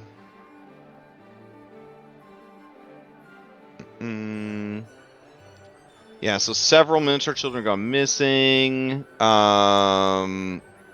They were exploring, rite of passage, turn a blind eye. He gives you directions to the tunnels that the other adults are lacking the courage to explore on their own, which is a point of great shame for he and the other adults. On this map, did he happen to denote which way is north? Well, that's kind of a weird thing about the plane of air, is there is no north, because the plane is infinite and goes in all directions. What they use as compasses are basically these spheres that have little needles inside. You can see it right here on your dashboard. And the red part of the needle always points to the greatest concentration of floatstone, which is what they use to keep Terranathus afloat, and it also powers airships. So that's really the only compass point they have is like the city. So generally they just use the layout of the city to kind of determine the direction of things. Like it's towards the flower district, it's sort of the docks, that kind of thing. Okay, so if I purchased a compass, then you would actually have one of these bad boys. Okay, cool. Yep. I figured we'd reflavor that. I have a cantrip called Know the Way, which allows me to always know which way is north. So would I just always know where the closest amount of floatstone is if we don't happen to have a compass? I would say for these purposes, you will always know where your home is, since you don't know where north is. Okay. Yeah. So wherever in the city your home is, whatever you consider to be your home, like that's always going to point you in that direction.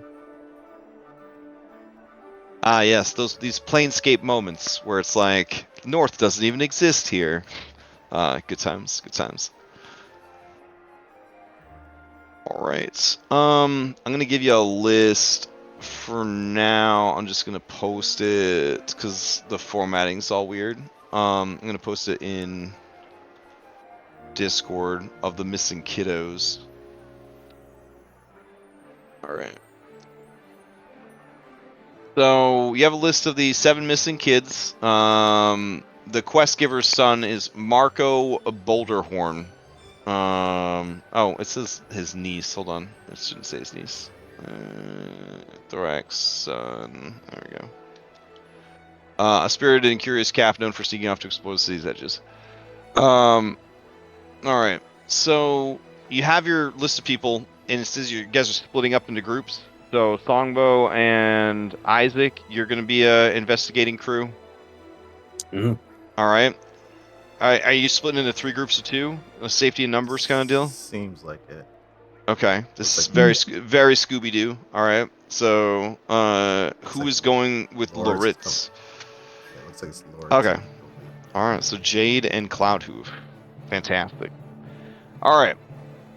In Pathfinder, unless you have a special feat, it takes 2 hours to gather information.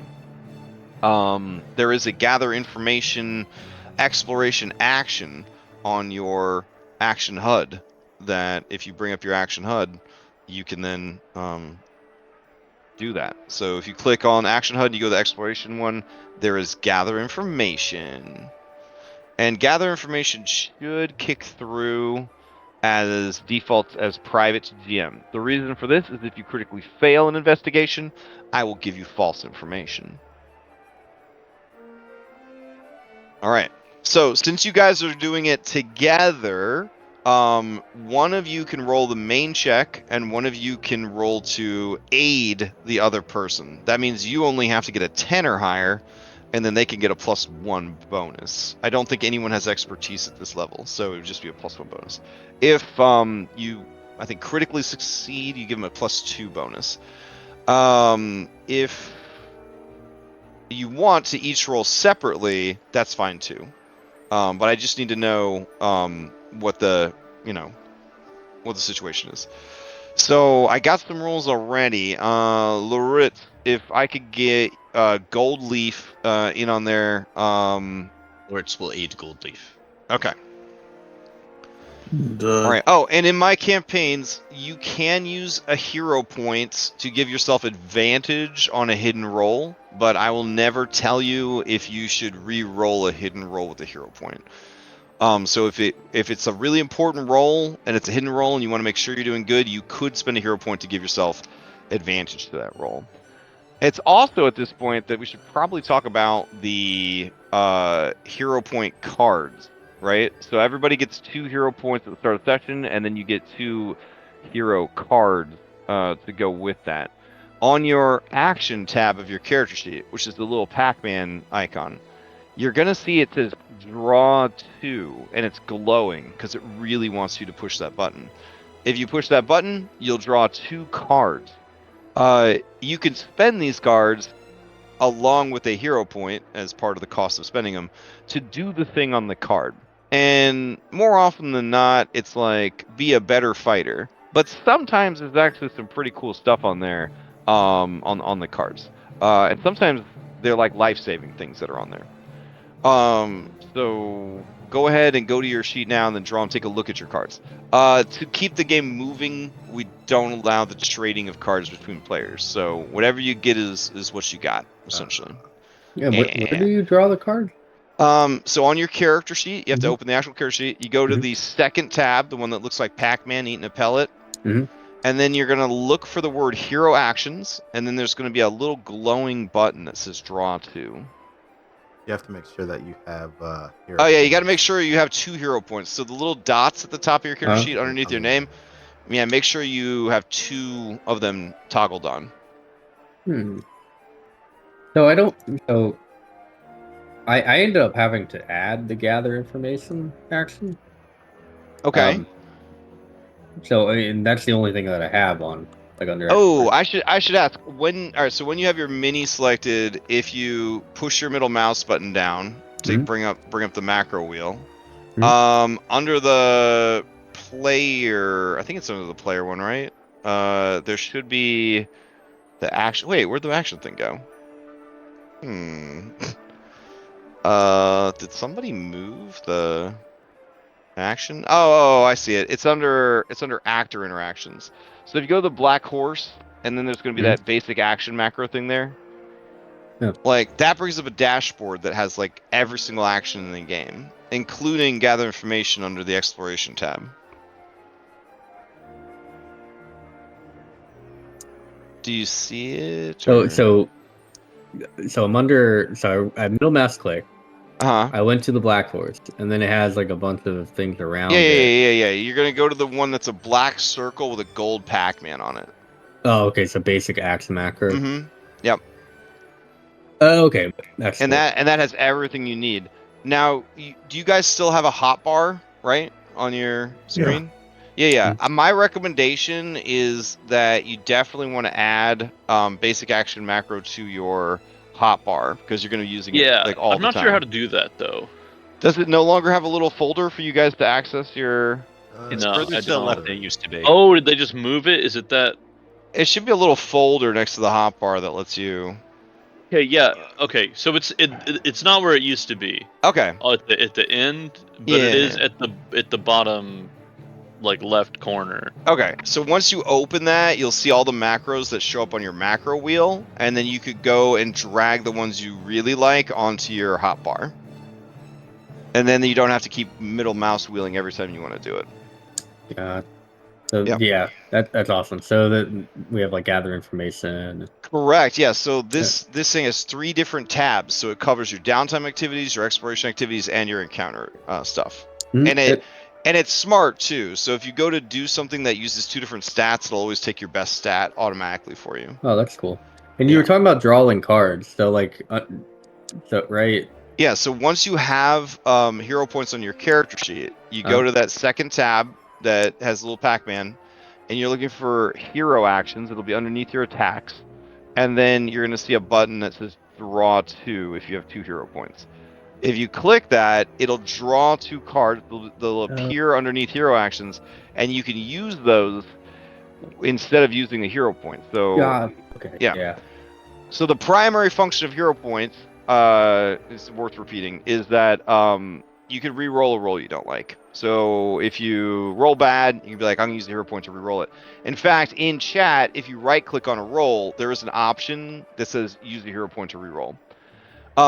You can also use the hero point before you roll a blind check and say, I'm going to give myself advantage on this roll. And that is a fortune effect. And when you go to make the check, there'll be a little box that you can check that says, take best, I think, or best. Keep higher. Keep higher. Yeah. And then the third thing that hero point can do is automatically stabilize you if you would increase your dying level. So it is very, very useful to always have at least 1 hero point on you if you're in a dangerous situation. But you can also spend hero points to spend those cards. So there's some temptation there. Depending on what cards you get.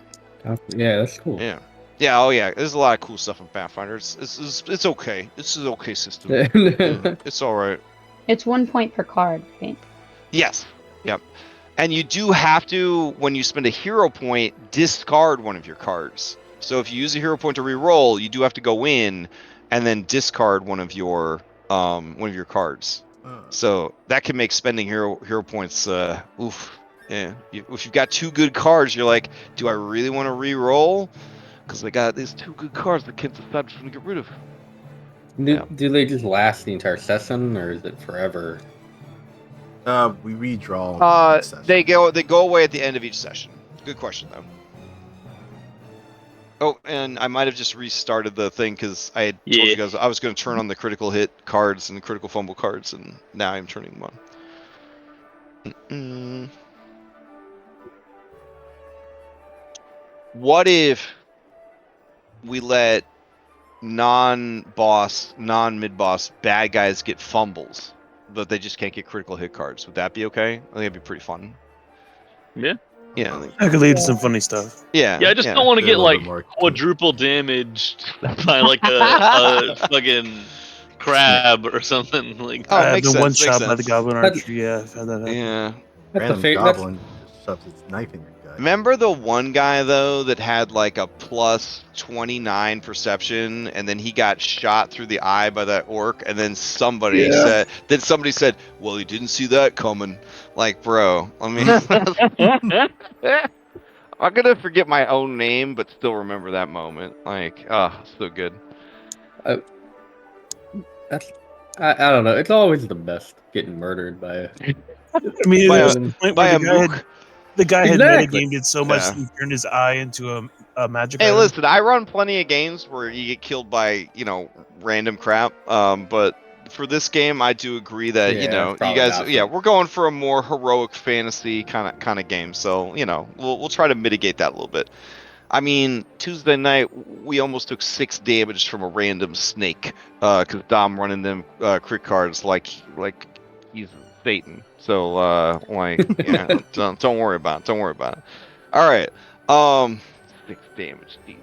Still scared. It wasn't even me that had to worry about it. I think the monster actually was the one that was going to get 6 damage, and I felt bad for the monster. Okay, so let's see. Songbow and Jade, you drew cards. Loritz, you rolled a check. Cloudhoof. Okay, so Loritz, your partner is Goldleaf. Goldleaf, are you assisting, or are you being assisted, or are you rolling your own check? It sounded like I was being assisted. Is that correct? That is correct. All right, you're being assisted. Okay, so go ahead and give me your roll. Okay. Will this have a +1? I hate to tell you, this would actually have a -1 because they critically failed. So. Okay. Fair enough. Why do people not want to talk to Lord? He's so friendly with you. Oh no! First roll, here we go. I probably. I'll. Okay, so now that I know that's a little. Our first roll from Stone was a critical failure. Our first roll from Larry was a critical failure. I'm gonna spend Fucking hit us with it, Lex. point. It's gonna go great. gonna spend the hero point to make this at advantage. Okay. Okay. All right, and then the -1 for yeah. Let's see if that works.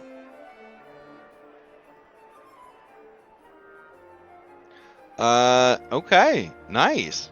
All right. Or is it? All right. I have logged your roll. Okay. So then we've got Cloudhoof. Are you your partner Jade? Jade, are you assisting, being assisted, or rolling an independent check? I have a +8 to this roll. If Yeah. that, Damn. Yeah, I have a +1, so I will help you. I Yeah. had a +8, but my partner. Yeah. Damn.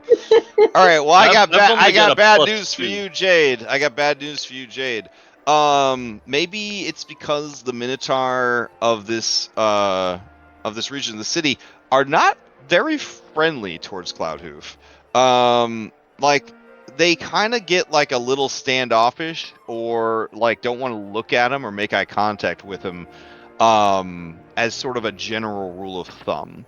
You're not sure if he's some kind of pariah or if he's got a bad reputation around here. You could target him and make a recall knowledge if you want, to see if you could kind of discern the reason for this. But that is showing up mathematically because he also critically failed. So you have -1 to your Off to a great start. y'all, if we're gonna roll like this, should we just scrap this run and just restart? I mean, it's just investigations, right? As long as we don't get Yeah. into combat, Yeah, I we're mean- fine. You're doing Alright, fine. You know, I feel confident. Okay. I got this. All right. So you're just Let me adding the just find -1 this on- circumstance penalty. Yeah. Sure. I don't know what that means in the scale of things Okay. because I don't do Pathfinder very well. No worries, no worries. So when you go to roll your gather information check, there'll be a section that says modifier, and it always defaults to circumstance because it's the most common kind. And then you'll put a -1 and add. So I'm gonna take a screenshot because I'm doing it right now with your stuff. So let me. No. Is it automatically adding that +1 for our boon right now? Yes. Yep. You see that like weird like Yeah, one of the race sections. circlet or whatever? That is the crown. So that's the suit of charisma from the hero deck. So you guys all have a natural +1 to all your charisma stuff. All right. So do you see that? That's what it would look like. I can actually just hit the roll button if you want, since I already have it queued up. Or since you're learning the system, we could walk you through getting to it. Mine doesn't look like yours. Oh, okay. Well, do you have? Question mark. I see charisma and I see trained and I Uh-huh. see where it says modifier, but Yeah, it yeah, won't let yeah. me change what's in the modifier box. Oh, it won't let you put your own number in where it says modifier. See how it has on my screenshot there? It says modifier +1. Can you change that +1 to a different number? No, it's not letting me change the +1. That's weird. All right, I'll just mental math it then. Go ahead and send it through. Do I need to change anything else on here? I mean, I mean, everything else. It should be all straight. Yeah, you're trained and you Okay. have Cool. high charisma. Cool. Okay. All right. Okay. All right. And then our last team up, Songbo and Isaac. Who is assisting, if any, and who is making the check? I've got a +2 on this. Okay. What have you got? What is your Isaac? What is your gather information? Looks like it's a +7. It says +7. Okay, so it sounds like Songbo is gonna assist. Yeah, so I'll assist. Yeah, Songbo, give me a Got it. gather information. Isaac, give me a gather information. Mm-hmm. Okay.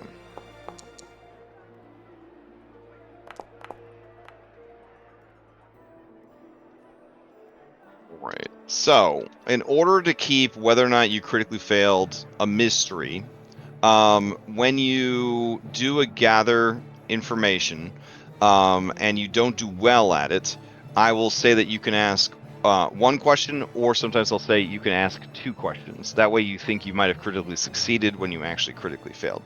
or you think that you succeeded when you actually critically failed.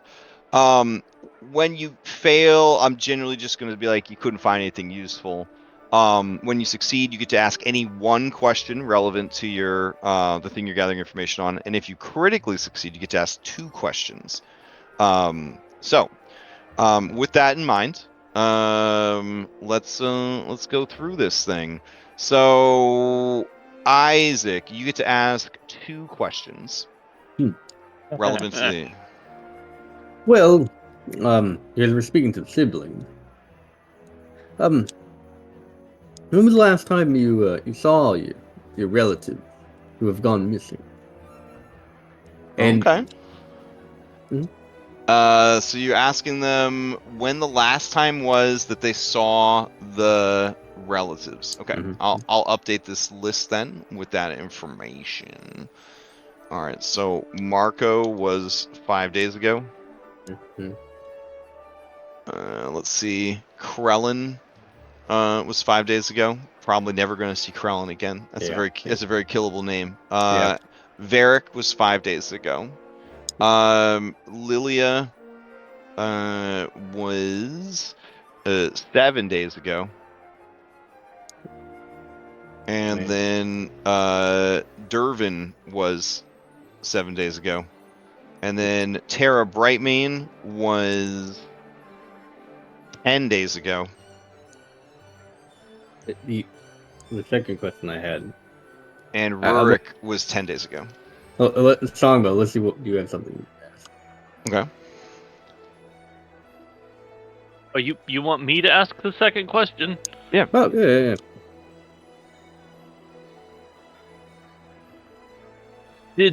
Did they say anything about what they were doing or where they were planning on going when they last saw them? Yes. A couple of the children explained to you that Marco, Krellin, and Varric, they wanted to find the other missing children, but they knew the parents were under a lot of stress because there's all sorts of angry adults that are shouting about riots and rights and storming the city, and it's real scary, and they got a lot on their plate. So they didn't want to. That must be why the adults aren't bothering to find the missing kids, and so they're going to find the missing kids on their own. So Marco basically formed a kid adventuring party. He got, a 14-year-old, so basically, an adult, to go with him, Varric Ironhoof. So yeah, they were going to find the other missing kids. Now the other missing kids, they were going down. The first group was going down into the Warrens to explore and prove they were brave and prove they were strong and connect with the earth and all that kind of stuff. The second group of Lilia and Dervin, they wanted to go, especially Dervin, who is 15 years old. He wanted to go and go somewhere that even the adults were afraid to go, into the deepest shadows.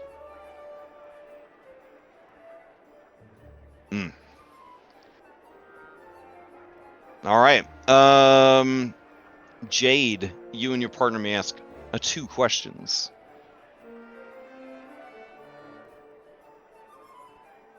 All right, so hear me out. I think we should ask the parents how long ago it's been since their kids went missing, because then if we get the same numbers as our friends who asked the siblings how long ago it's been, then maybe we know whether we crit failed or crit succeeded. I mean, that's pretty smart. Also, when police are doing an investigation, they will often ask the same question of different groups of suspects to try and see if the discrepancies. Yeah. Yeah, that's Okay. another thing I was leaning towards. So, but this might confirm that you both critically failed. I know, it makes me sad. Anyways, or you have 2 sets of information, you just don't know which. Good news. Yep. You ask, and Marco, Krellin, and Varric went missing 5 days ago. Lilia, Dervin went missing 7 days ago, and Tara and Rurik went missing 10 days ago. You have one more question.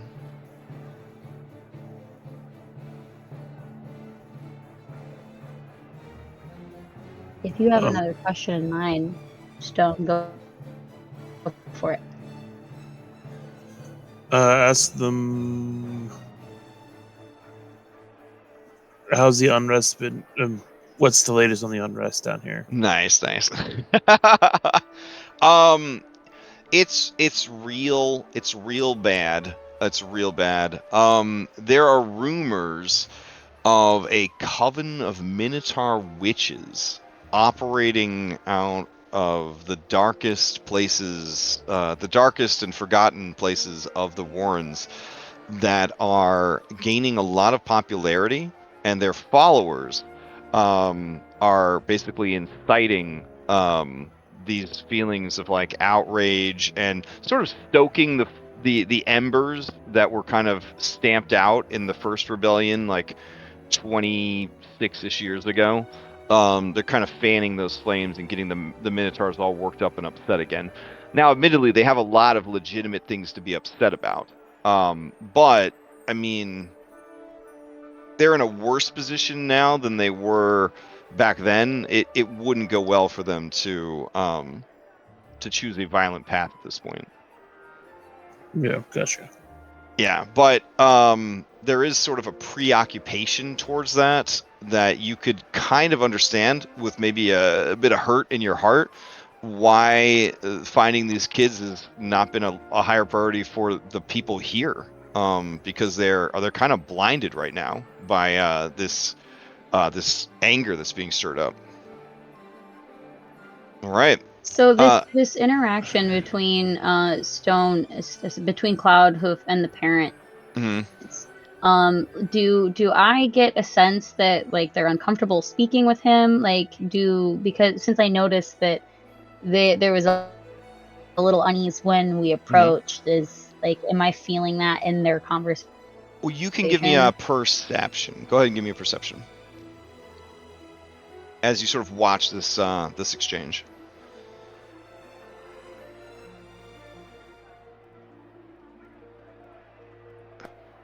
Ooh, wow, okay. Normally it should be hidden, but that's fine. So I thought it would default to hidden, but so yeah, what you notice here is a bit heartbreaking, but your character's not super old, right? You were born after the transference or whatever, right? Like after the city came here?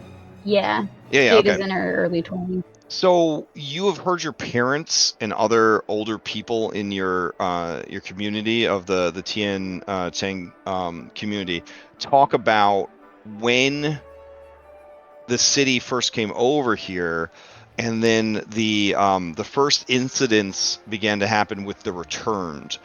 There was a lot of outrage at the people of Tien Tao, that like their religious beliefs, their gods were stealing the souls that were meant for Pharasma and like forcing them to reincarnate. And so initially, like the return phenomenon was kind of blamed on your people, and because their religious beliefs do believe in reincarnation, and the return of the spirit and that kind of stuff, whereas the majority of Galarian believes in the soul passes to the boneyard and Pharasma, and she judges them and she sends them on and that kind of stuff. It was quickly disproven, but during that time period, it was very tense between like the Taldan humans and really just everyone in the city and your ethnic group. And there was, to this day, there is still a lot of like low-key racism that's still prevalent from like that time period, and also just like the way that a lot of people treat the Minotaurs with that sort of like passive racism or even active racism is how they're treating Cloudhoof. And you do realize that there is an otherworldliness about him. Like, he is a creature of air, and these are creatures who value and worship stone. You know what I'm saying? And so there's almost sort of a disgust a little bit on a lot of the Minotaur's face when they look at him or interact with him. Got it. Okay. Yep. All right, and then our final team, Goldleaf. You would pardon me, ask one question. Okay.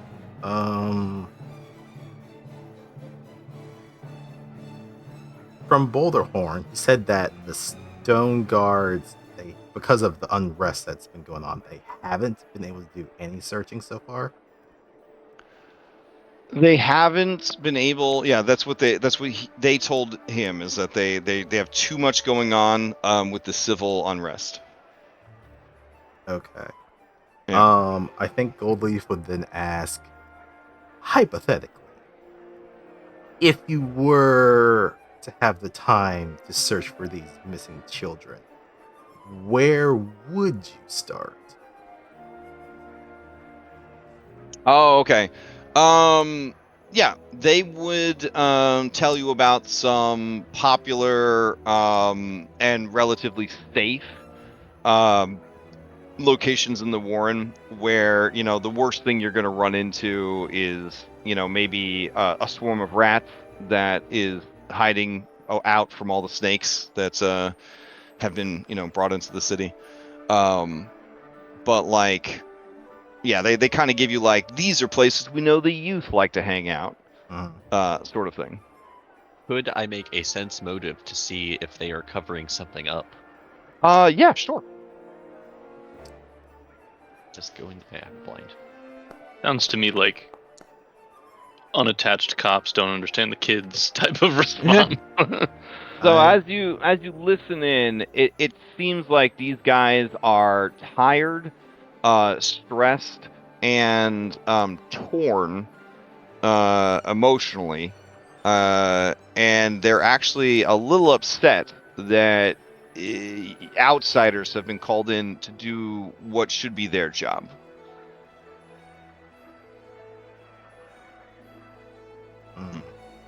Then do your job, damn it.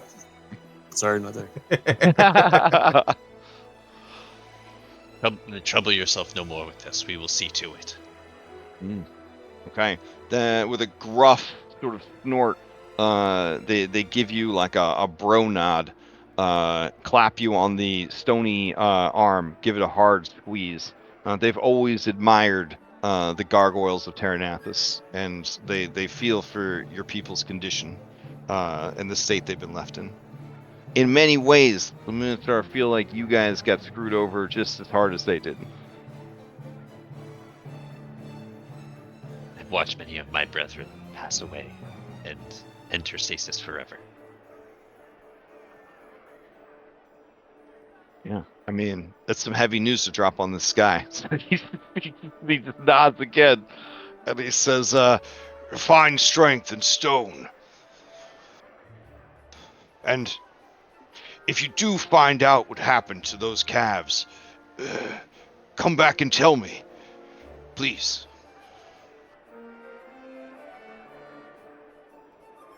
Gives a nod and ushers Goldleaf to return to the group. Well, it seems you found some kindred spirits. They were I quite kind of always receptive to watched you, over this city. both figuratively and literally, I'm assuming. In times of great peril, the gargoyles would activate to defend the city. There's not many of us left.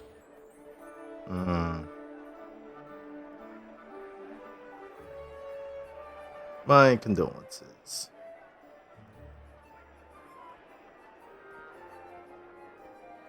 Well, I guess we have some information here. May as well see what the others have learned.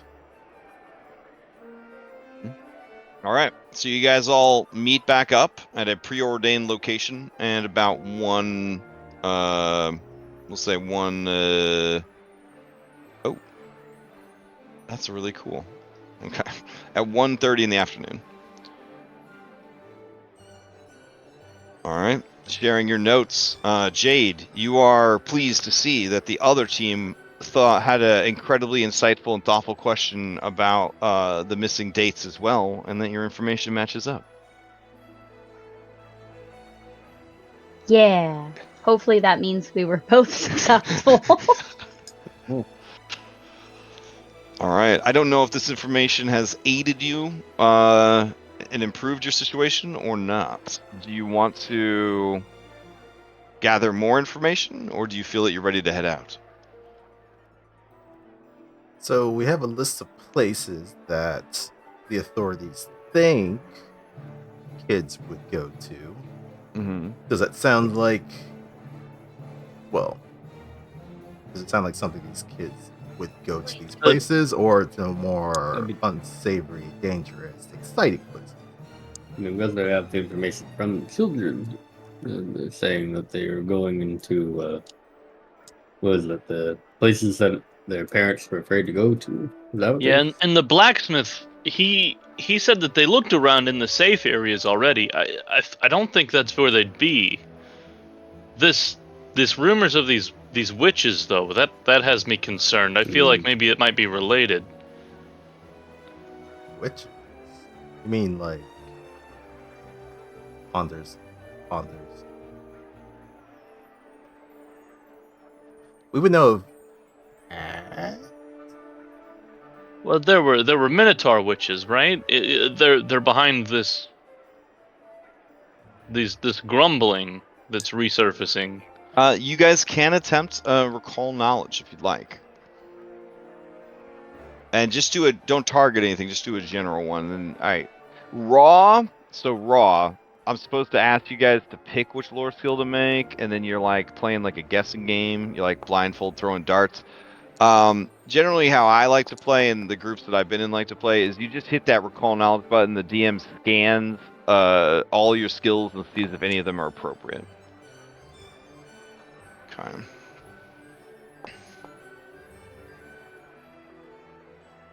Alrighty. Let's see.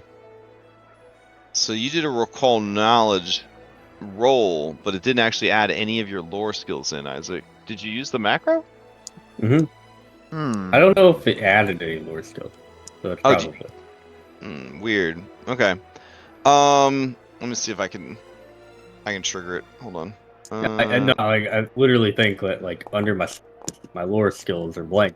Yeah, but some other skills still get rolled, like Arcana, crafting, that kind of stuff. Okay, yeah. Okay. Let's see. Those of you who made the check, you put your coconuts together. None of you have heard anything about Minotaur witches. You know that witch is a class. I mean, let's just put it out there. You guys live in a video game, so you guys know that like there is a class called witch. It is a heroic profession, one might say. And that these are individuals who have otherworldly magical powers granted to them by an otherworldly patron who operates through a creature known as a familiar.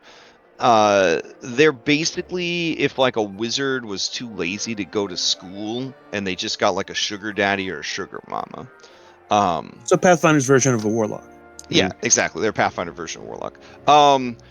But they're intelligence based, like a warlock should be, not charisma based. You know that Minotaurs are okay with magic, and that they have many magic users amongst their people. So it wouldn't be unheard of for there to be Minotaur witches. And you do know that witches like to gather in threes to form covens, and when they do, they become much more powerful. Beyond that, you don't really know anything related to this rumor. Yeah.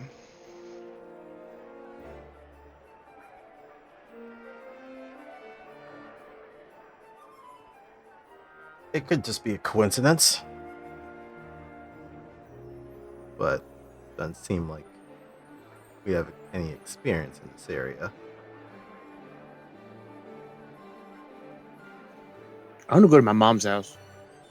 Wait, what? Do you want to? I'm a Minotaur. My mom lives around here. Do you want to go to your mom's house? Yeah. I mean, just to ask her what she knows about things. Yeah. Okay. She's part of the community. Yeah.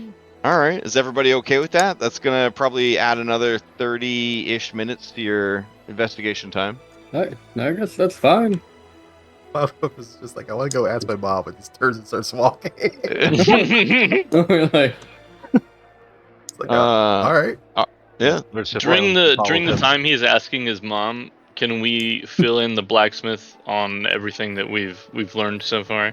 Yeah, that sounds good. Do you guys want to split into two groups again, or? Yeah, we can do that. Sure. Okay. So you return to the quest giver to inform him that you have asked around and all that. He does seem a little disappointed that you haven't miraculously returned with the missing children.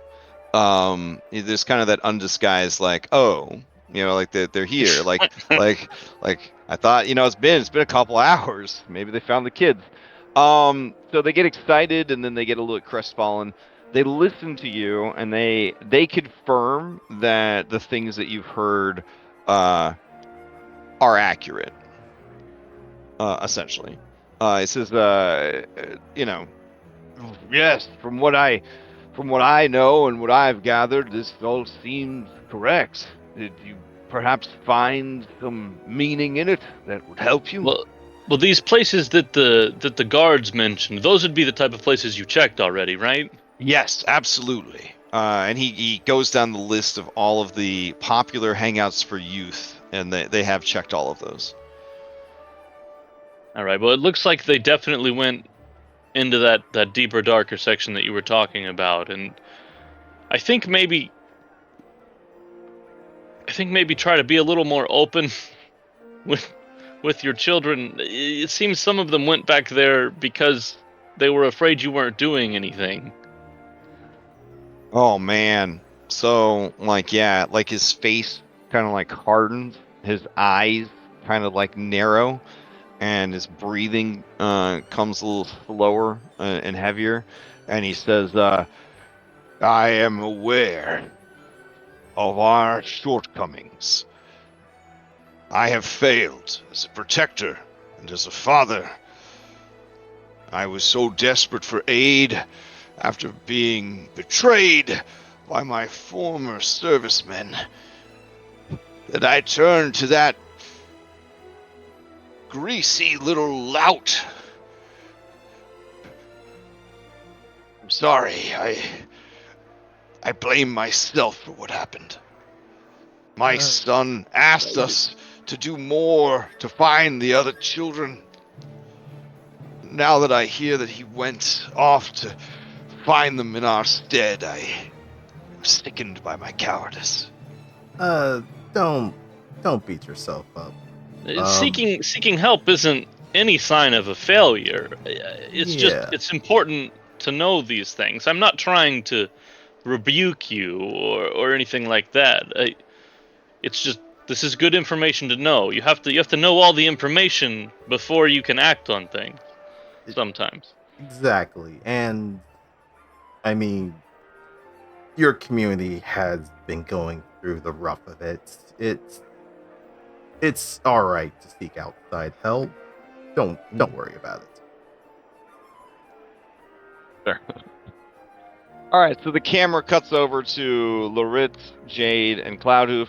You approach a comfortable home. It looks like it is both a home and a shop for glass blowing, and you do see a beautiful and thick with two or three C's proportioned minotaur of sort of a platinum blonde fur. And just a gorgeous mane of curls, and she is currently in the process of creating a beautiful bowl out of glass. Her eyes light, and her eyes are normalized, not kick-ass glowing eyes like Cloudhoof, as she sees her son, and she holds up one massive finger as she finishes exhaling her breath, and says, "Oh, you're here. Give me a moment. This is still hot, and I want to finish it while I can." Of course. And then so she finishes up her work, and she's a skilled craftsman. Jade, you don't feel that this is exceptional, but you do feel that it is certainly artisanal level work. As she finishes it, she turns to you and says, and goes to embrace you, and she says, "My son, you're here. Is something wrong? I thought you had an important meeting to go to." Oh, we're in the neighborhood. The job was offered. That's looking into the missing children around here. So.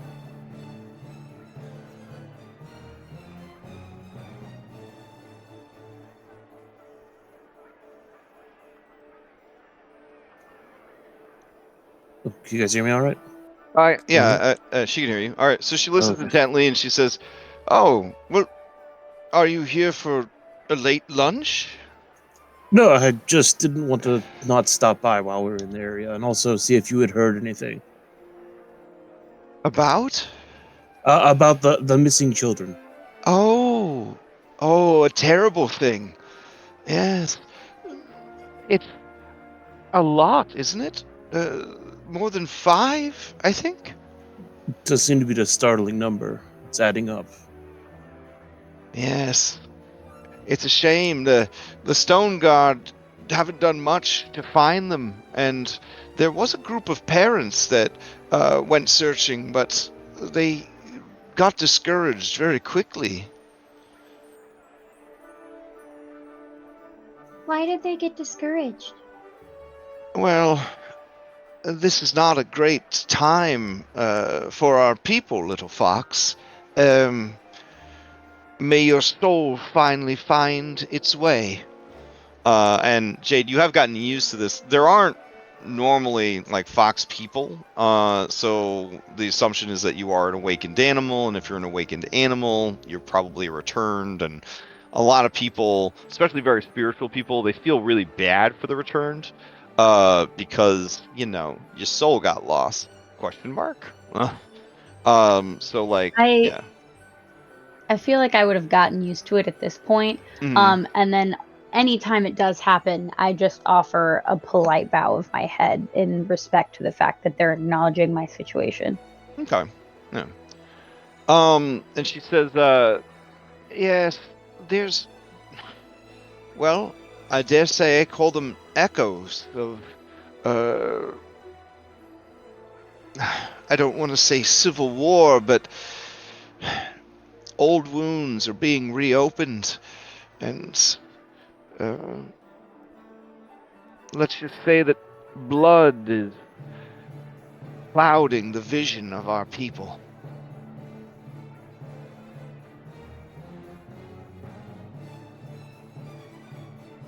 But it's no excuse.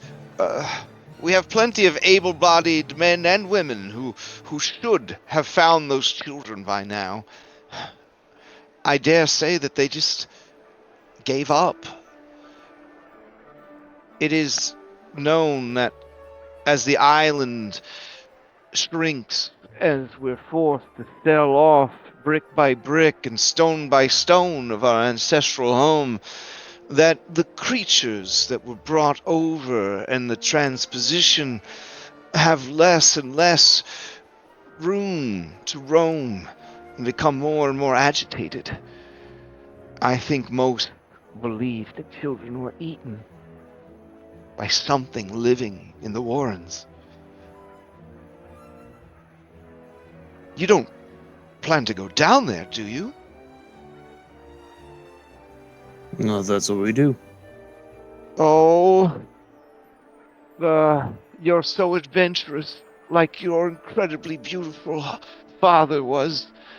But I still worry about you. You two, you keep my baby safe down there. I put a paw on. I reach up as high as I can and put a paw on Cloudhoof's hand and say, Don't worry, ma'am. We'll do our best to take care of him. Lurch just nods an almost imperceivably amount. All right. So that's pretty much all she has for the subject. I mean, her son is grown, and she just mostly focuses on her work. Oh, ma'am, before we go, Hmm? would you happen to have heard any rumors about any Minotaur witches in the area? Ooh, okay. Her eyes narrow a bit, and she says, well, I have heard the rumors, yes. They say that there's 3 of them, a coven, and that they are the source of this recent unrest. But as far as I know, I have never seen them myself, nor have I heard those whisperings first or even second hand. Oh! Oh! It just occurred to me. Cloudhoof, your friend, oh, he was doing the same thing that you were doing, just earlier today, actually. I think he got in a fight with, some of the Stone Guard over it. Kalos. Kalos Stormstride. And, Cloudhoof, you know Kalos Stormstride. He, like you, is a half-breed. He is half Minotaur, half, Ilvarani elf. So, a very unusual pairing. He is a big boy. He basically kind of looks like a elf tiefling kind of thing. Like Gotcha. yeah. He is kind of your friend because your mom was kind of ostracized a bit for her love affair with this, wandering genie guy and had this weird cloud minotaur baby. So it was kind of like he was a bit outcast and you were a bit outcast, so it made for like a good play date situation. You know that other than you, he didn't have a lot of friends. And he's incredibly insecure and shy and a little meek. Despite his good looks and his large build. He's also terrified of melee combat and spent his life training in the bow, something that, again, Minotaur culture is like, come on, man. Bow? Really? This is Pathfinder 2, just be a fighter. Yeah. So, What was that name again? his name is Kalos Stormstride. And she says that just earlier today, he apparently got in a fight with some guards because he was so upset that they weren't doing more to find the children. And it is said, or at least it was overheard, that he said, I'll just do it myself.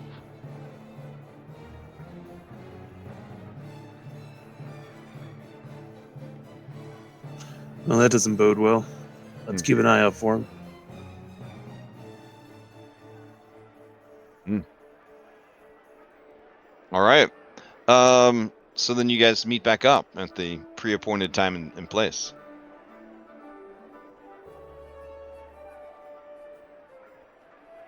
All right. So you do have not so much a map, but directions to guide you through the labyrinthian mazes of the Warren to the dark places where even the adults fear to tread. The last known location, ? Of the missing children. Where more than one person has told you they were probably eaten by a powerful monster. Right. Them Something's sewers, there. them sewers are looking pretty good, huh? Wow, you took the words right out of I. Yeah. Well, it's a good thing we have a Minotaur with us so we don't get lost. think that might be a heritage ability of Minotaur. I don't know. I don't think that's what I took. I'm hoping. Oh. Well, I'm going off All that right. assumption. I mean, I got dark vision. I mean, I got that naturally. There you go. so- There you go. Okay. Then the plan is to head down. Let us delve into the deep. All right. We got some time left. I won't tell you guys what time it is, and you'll have to play Pathfinder forever. Let's see. I had some good stuff for this.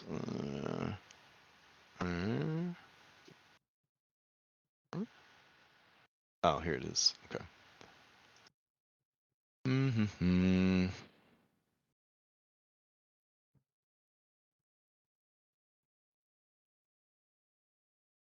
Okay. Dungeon cave. Perfect. All right. Let's go over here.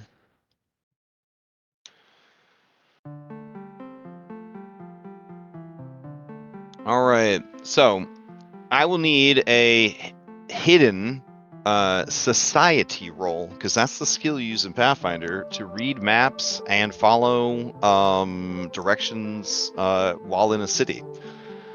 I got a +6 to that shit. Who else? Ooh, okay. +6.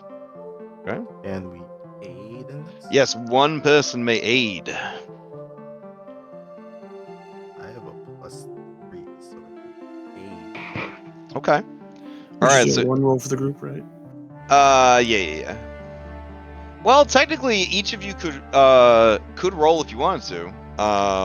But if you fail or critically fail, you could get misinformation. In this instance, you guys are following the directions together. So I would say one person needs to take the lead on this one. Yeah. Otherwise, too many cooks in the kitchen, etc., etc. Hey, Yeah. I've got a 6 here. So who wants All right. who wants to aid me? And you could spend a hero point to give yourself advantage. Oh yeah, to I'm the definitely roll. gonna do that. So looking at the overview of our skills, I just got you beat by 1. Okay, I'll assist him then. Oh, all right, Isaac, you gonna read this these directions? All Okay. right, let's go. Society hidden. All right, here's my assist roll. Okay, good assist. So they call them blind GM rolls when they're hidden. So just make sure it's set to blind GM roll for your society check. Tired. You feel confident with Songbow's assistance. I'm gonna click it. Okay. All right. Cool. Yep. Cool. Okay. With Songbow's help, you are able to navigate the map. All right. You wind deeper and deeper into the earth, following old tunnels and marveling at the beauty of the ancient Minotaur stonework. It is impenetrably dark down here, so you would be burning through torches. After about an hour or so, you come to what you believe is the right place, and you have every reason to believe it's the right place because I'm taking you over to a map. Dun dun dun. And it's An unlikely. elaborate I will have Yeah, it's unlikely. I prepped a secondary fake dungeon in As a case you ruse. fit, but I've done it before. Let's see. I will have cast light so that we don't have to run Ooh, through. very nice. Okay. What is it like when you cast light? What's the flavor of that? All right. I create an orb of light that sheds bright light in a 20-foot radius, and then dim for the next 20. I can pick a color for my light if I want to. You create the light in the same space as a willing creature, so myself. You can attach. I'm reading through it. Let's see. I want it to. Anytime I cast light, I want it to appear as I'm holding a little golden fox sprite. Okay. That's cool. I like that. And then I put the fox sprite on my shoulder, and it just casts the light that it needs.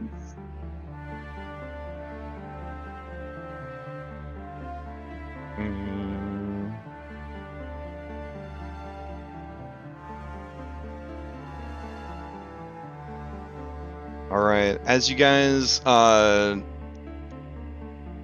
the directions and the light of the glowing fox spirit, you find a staircase that is, 30 feet wide, with like a 20-foot high clearance, because minotaurs are big. And you start heading down those stairs. Up ahead, you see a room that has given way to ruin. The ceiling has caved in many places, and the overall structural stability does not seem great. 2 crumbling pillars are trying to hold up what is left of the ceiling. And I'll bring you over to this map. I just want to make sure. Token vision's turned on. That's turned on. Darkness. Oh yeah, we gotta max that darkness. There we go. And activate. So you guys should be over here.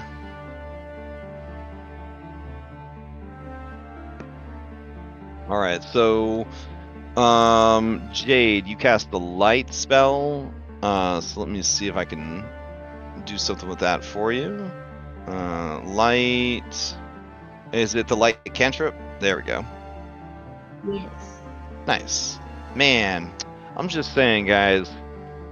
Just saying, macro wheel, that's pretty nice. It's a nice mod. Might be my favorite mod that I've found in a long time. Alright, so you see the 2 crumbling pillars up ahead. And at this point, you are in your first dungeon. So this is when you would activate an exploration action. So this would trigger a nice session 1 tutorial. So I do have a macro for exploration activities. If you have your character selected, you middle mouse wheel, you go to the white horse, you're looking for this thing that looks like a weird lens. It's like a gold ring with like a blue gem in the center. And that brings up your exploration activities. If you click on that, it'll say, yo, dude, what exploration activities do you want to do? And since we have some newbies to Pathfinder, and it never hurts to reiterate this information, I'm going to go over some of them for you. So avoid notice means you're using stealth. You don't want to be noticed by people. You're stealthing around. You're staying towards the back of the party. You're in a Skyrim crouch. You're looking for bushes on the side of the road to hide behind. Every opportunity to be stealthing, you are stealthing. It also means that if you get to an encounter, you get to roll stealth for your initiative, which for some people is going to be way better than the standard roll for initiative, which is perception. Cover tracks means that you are trying to make sure nobody can follow you easily, and I believe that's survival based. Defend. I don't know if any of you use a shield, but if you do, there's an exploration action called Defend, where you can start an encounter with your shield already raised. Because in Pathfinder, you actually have to spend one of your precious pack-men every round to raise your shield if you want to benefit from the armor class bonus on the shield and the reactive ability of being able to shield block and let the shield take some of the damage from an attack. Detect magic, you have to have access to the cantrip Detect Magic, and then you're just constantly casting Detect Magic all the time. Detect Magic is not strong in this system like it is in 5e. At low level, it literally just lets you know there's some magic nearby that you didn't know was there. That's it. As you get higher in level... Does it give you a direction for the nearby? As you get higher in level, it will start to tell you, you know, hey, this is magic and it does this, and this is magic and it does that. But by default, the spell Detect Magic, it's just like, you know, there is magic nearby. It's just binary yes or no. Yeah. So, we have reason to believe there could be some magic in the area. Yeah, in the description of the spell, it'll tell you like what the upcast benefits are. It's heightened. Yeah. And cantrips automatically heighten, just like in 5e. But in this system, when they automatically heighten, they actually get new abilities and stuff, not just increases damage. Yeah, so at first level, you send out a pulse that registers the presence of magic. You receive no information beyond the fact that magic is there, homie. And you can choose to filter out magic that you're already aware of, such as your spells and your allies and whatnot. And then you detect illusion magic only if that magic's effect has a lower rank than the rank of your detect magic spell. So that's how they deal with detecting magic illusions, is that if the illusion is less powerful than your ability to cast detect magic, then you detect the illusion. Once you can cast 3rd level spells, you can learn the rank and level of the most powerful magical effect that is being detected. And only when you can cast 4th level spells, so I think like level 7-ish, or higher, you can pinpoint the source of the highest ranked magic. So yeah, it's not great at low levels, but it is something you can do. Follow the expert, not great yet, but once you guys gain expertise with skills, someone else could be doing something that you aren't trained in, like stealthing, and you could follow them, and you actually get a really nice bonus to your stealth check, even though you're not trained, because the expert is telling you guys how to do it. I think that's really neat. Hustle means you're moving faster, overland speed, I believe. Investigate is not the same as looking around. Investigate is rolling recall knowledge checks constantly. So you would roll a recall knowledge check along with saying that you're investigating, and then as you encounter stuff, that's how you access your passive skills in Pathfinder. Like in 5e, you're supposed to always check the player's passive skills, but in this, if you turn on investigate, now I'm checking your passive lore skills as you explore the dungeon. Otherwise, you're too distracted to be activating your passive skills like that. Refocus, if you are a spellcaster with focus spells, that can help you get back your focus points. You are allowed to refocus while exploring if you choose it as your exploration action. Repeat a spell similar to detect magic, but you choose a cantrip spell that you can cast over and over again, and you're just casting it all the time. So if you wanted to just cast, I think, the shield cantrip over and over again, so you had shield cantrip at the start of combat, that could be your exploration action. Scout, it might sound like you're scouting ahead, but mechanically what you're doing is you give everyone in the party, including yourself, a +1 circumstance bonus to initiative rolls. Always good to have one person doing that. Oh, so you got a party of 6, so one of you should probably always be scouting. There's no skill requirements to be a scout. You're just like, I'm scouting. Search is where you actually get to roll a perception check, and then that gives you a passive perception that I would use to be like, oh, you see a secret door over there. Oh, you see a tripwire up ahead. And then track is survival. You get to see if, you see signs of people or creatures in the area, or maybe specific creatures that you are tracking down. There are more exploration activities than that, but those are the ones that are controlled by that macro. For a full list of all the exploration actions, you can go to your character sheet, go to the action tab, little Pac-Man, second one from the right, go to the exploration tab, and then go to browse. And boy howdy, are there a lot of exploration actions that you could do.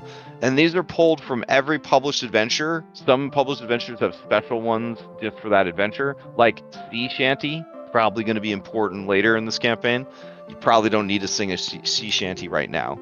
But those are the Player other agency. those are the other things you could do. So, any questions about I'm going to exploration choose actions? to reforge my solar weapon then. That's what I'm going to do. Good for you. I'm hacking. Yeah, so the reason those are in there is I needed some of the Spelljammer stuff for the pirate ship parts of the game. Yeah, Starfinder, yeah. So, out of curiosity, isn't detect magic basically just repeat a spell, and the spell is detect magic?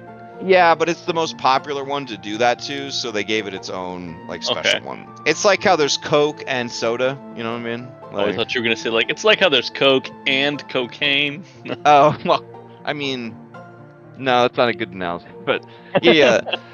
So there are some good cantrips to cast on repeat for sure, but the most popular one when you're dungeon delving is detect magic. So because think about it this way. If you detected magic where there wasn't any before in a dungeon, it could mean a couple things. One, there's a magic item nearby to discover, so now you switch to the seek action to actually try and find it.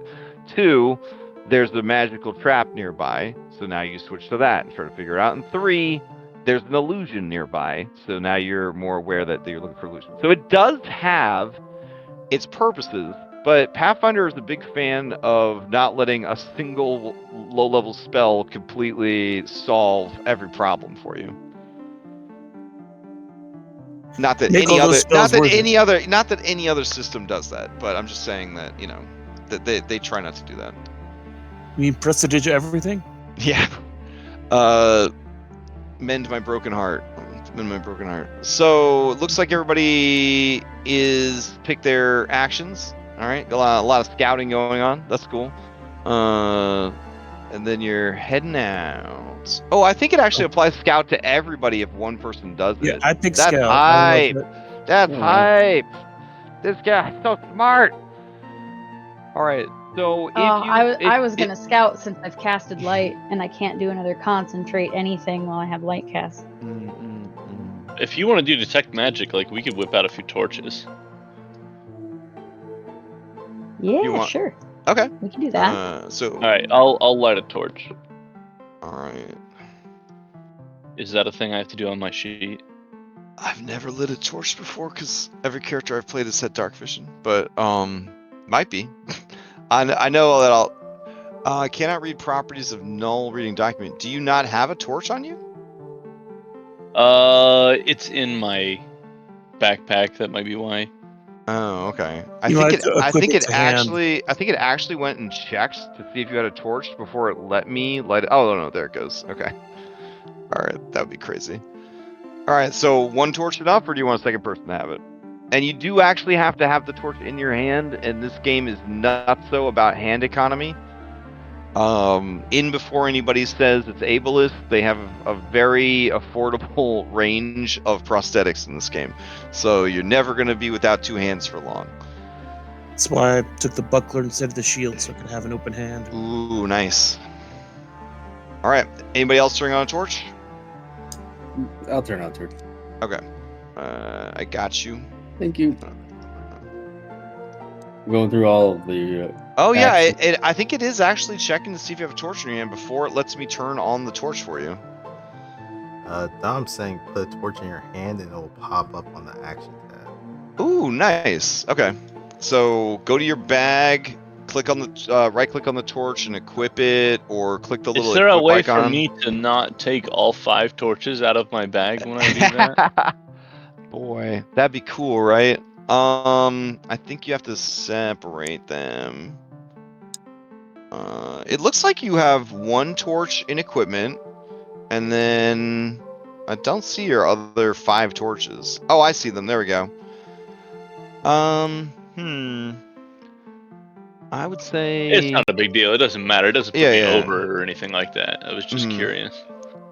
I think what you'd have to do is maybe like drag a second torch in there to the container and just like up and down your quantity to have them segregated. I can't right click on it. Like it doesn't let Okay, me. well, what about the little hand symbol? Do you see a little hand symbol next to the torch? Or maybe No. a shirt. I think it's still in the bag. Oh, out of the yeah, bag. yeah. You gotta take it out of the bag first. There you go. Yeah, if you click on the little like gray change carry type icon, you can put held in one hand. Also worth noting, you can wear any items, and only worn items are going to be easily accessible during a combat. So anything in your backpack is going to like take forever, to get out of your back. Yeah.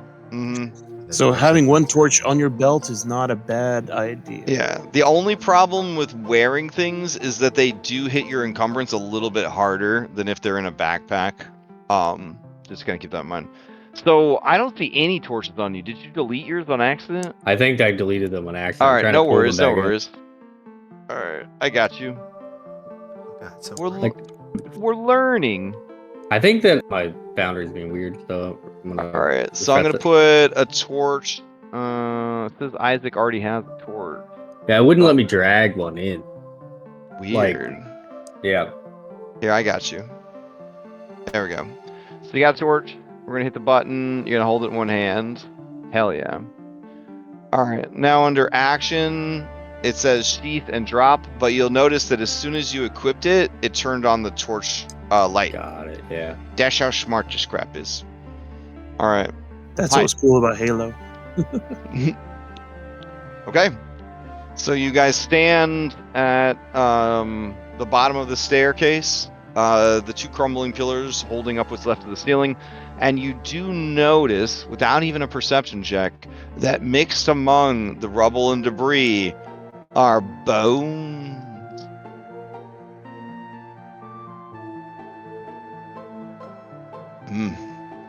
And did anybody take the seek action or whatever, the one where the exploration action where you get to look around and see stuff? I did investigate. Okay. You did search? Okay. Yeah.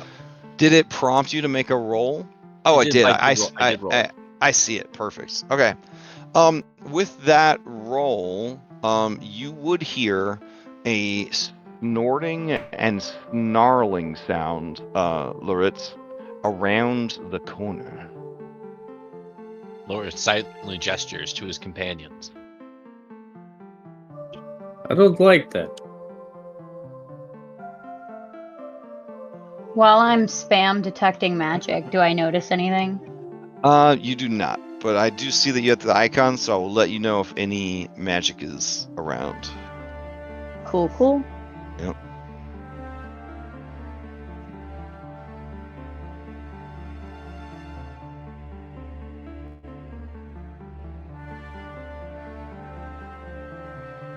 Using the corner feature, I do not see anything around the corner. Nice. If only there was like a sound to let us know that you were peeking. Yeah. It's just the sound of stone scraping on stone against this wall. All right. I love how there's 3 smalls and 1 large in this party. So like the size range in the party is just amazing. The awakened fox could have been tiny too. That's an option when you do awakened animal. Amazing. That would have been hilarious. I'm not getting the path behind me that measures how long I've gone when I move. Oh, really? When you pull Wait, your... I could have been tiny? Yeah. You have to turn that on manually. So if you go to settings, configure settings, you're going to go to elevation ruler.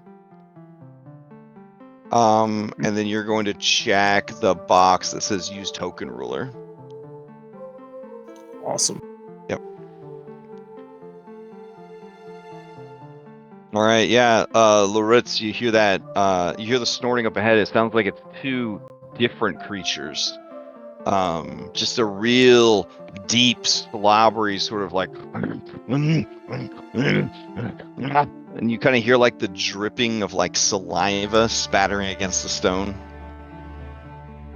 He motions for the party to follow. Ooh, as the light gets closer, you hear the snorting stop, and then you just hear heavy, anxious panting. No, I don't think it's coming from Cloudhoof. Sure. All right, Cloudhoof, as you turn the corner, you see stairs that lead up into a room. There's a 10-foot wide with a roughly 12-foot high ceiling, like sort of foyer at the top of the stairs, and it leads into a much larger room. Your unlimited Pathfinder 2 Dark Vision shows that the room is about 40 feet deep, and then it exits into a 20 or 30 foot long hallway that then branches into a T intersection. In the room ahead, you do see the shattered remains of wooden cages.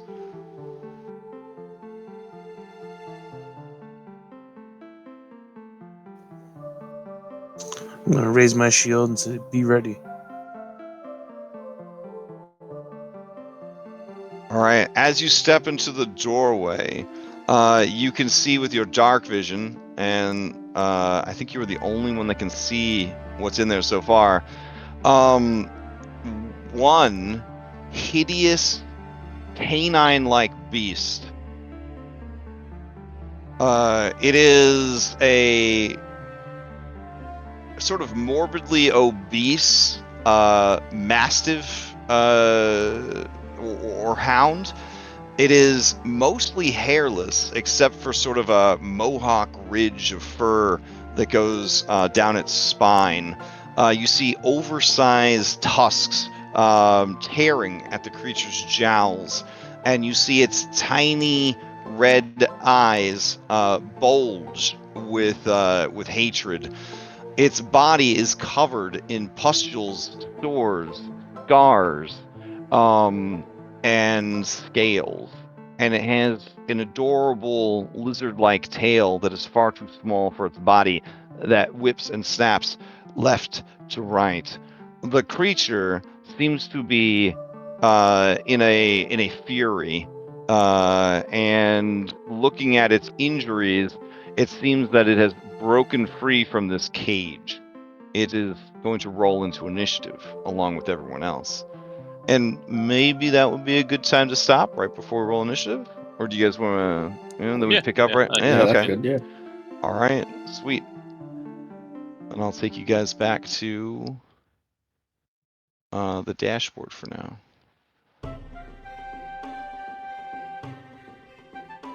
All right. I think that was a good first session. No one died. Hooray! Hell yeah. a lot of lore drops, a lot of character introductions, a lot of character development. Not bad. Not bad. Only 2 critical failures. All right. Yeah. And a beautiful hand-drawn map of the city. So, I mean, great. It's perfect. All right.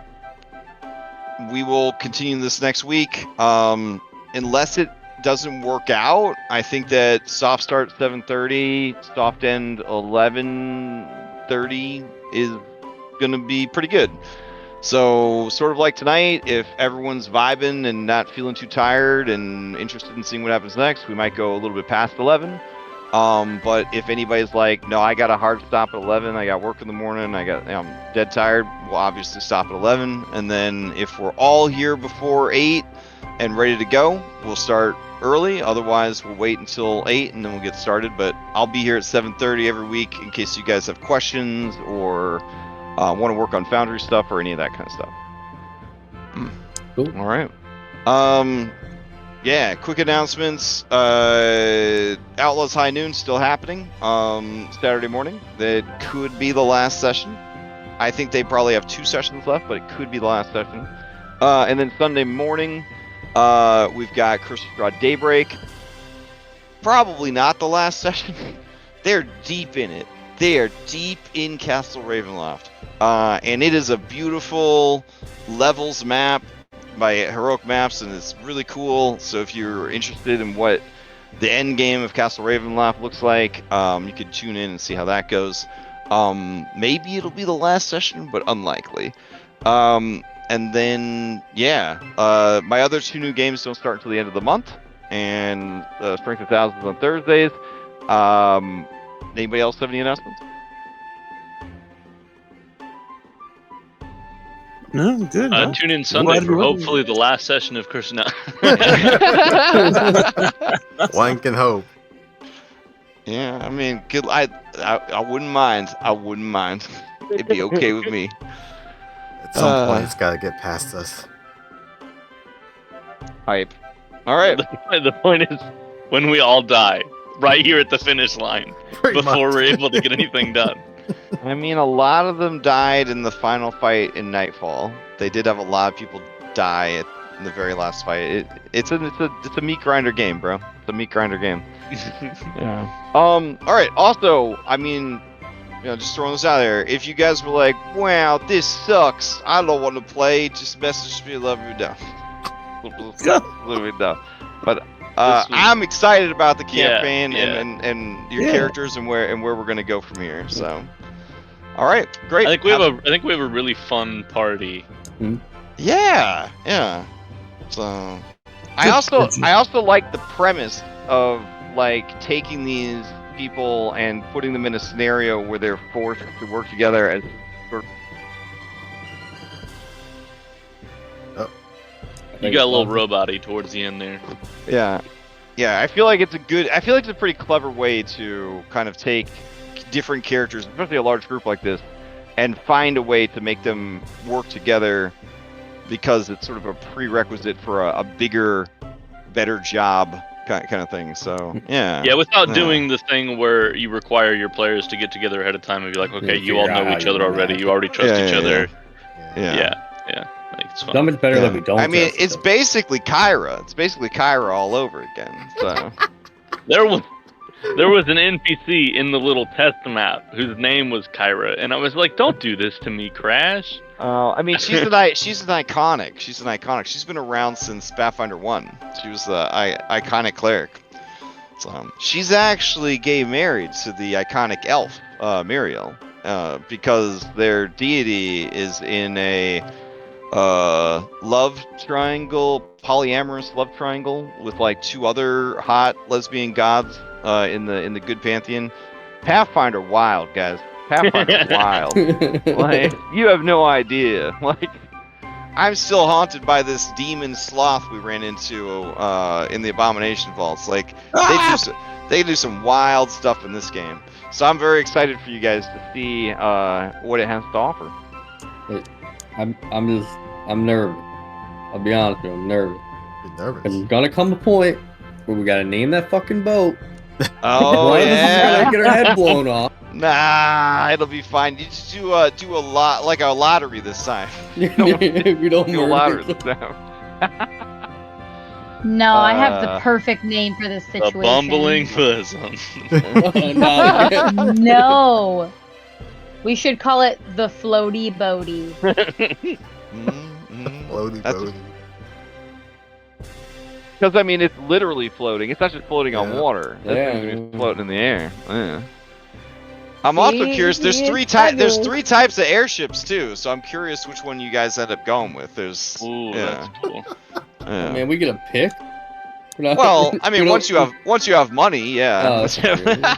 Sorry, I'm just No, laughing. we're gonna do the thing where we ride the pre-beginning game horse the whole game. Yeah, the whole game, yeah. Fantastic. Like, there's gonna be a whole tutorial. Like, you can buy it. Like, that happened in Stone Shackles. I remember there was a whole tutorial Mm-hmm. where Grass was like, "Oh, yeah, here's how you can like customize a boat, and here's how you can like steal boats and change what they look like so people don't know you stole their boat."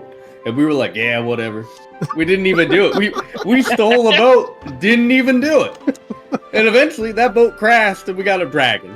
You know what I mean? Mm-hmm. So you just need to, keep adding bits and pieces onto the boats. It looks like Hal's Moving Castle. Yeah, exactly. Yeah, just garbage. I don't think Conti has ever really forgiven me for destroying your guys' boat. I don't think he's ever. You didn't understand.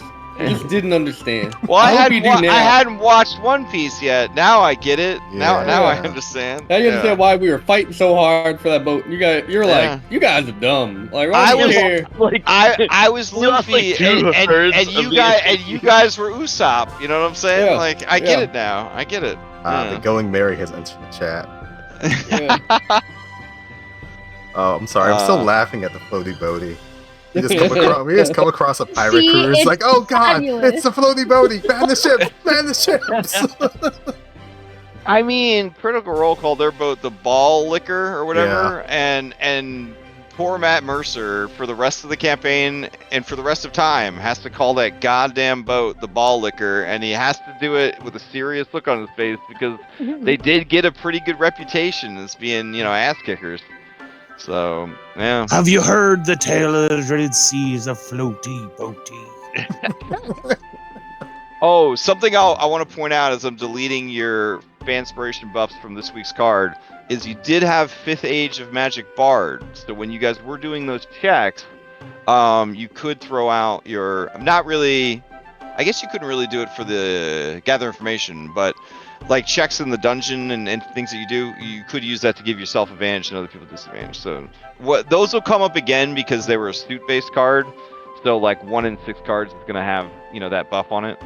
But yeah, it's kind of overwhelming the amount of like abilities and feats and spells and items that you have eventually on your character. So just keep that in mind. It can be a lot. Do not be afraid to make yourselves cheat sheets for your own characters. So. Oh yeah. All right. Well, I'm gonna head to bed. And we'll continue this next week. Night, Have everybody. a good night. All right. Thanks for Night. running. Good. And thanks for Night, tuning in. Catch you next time.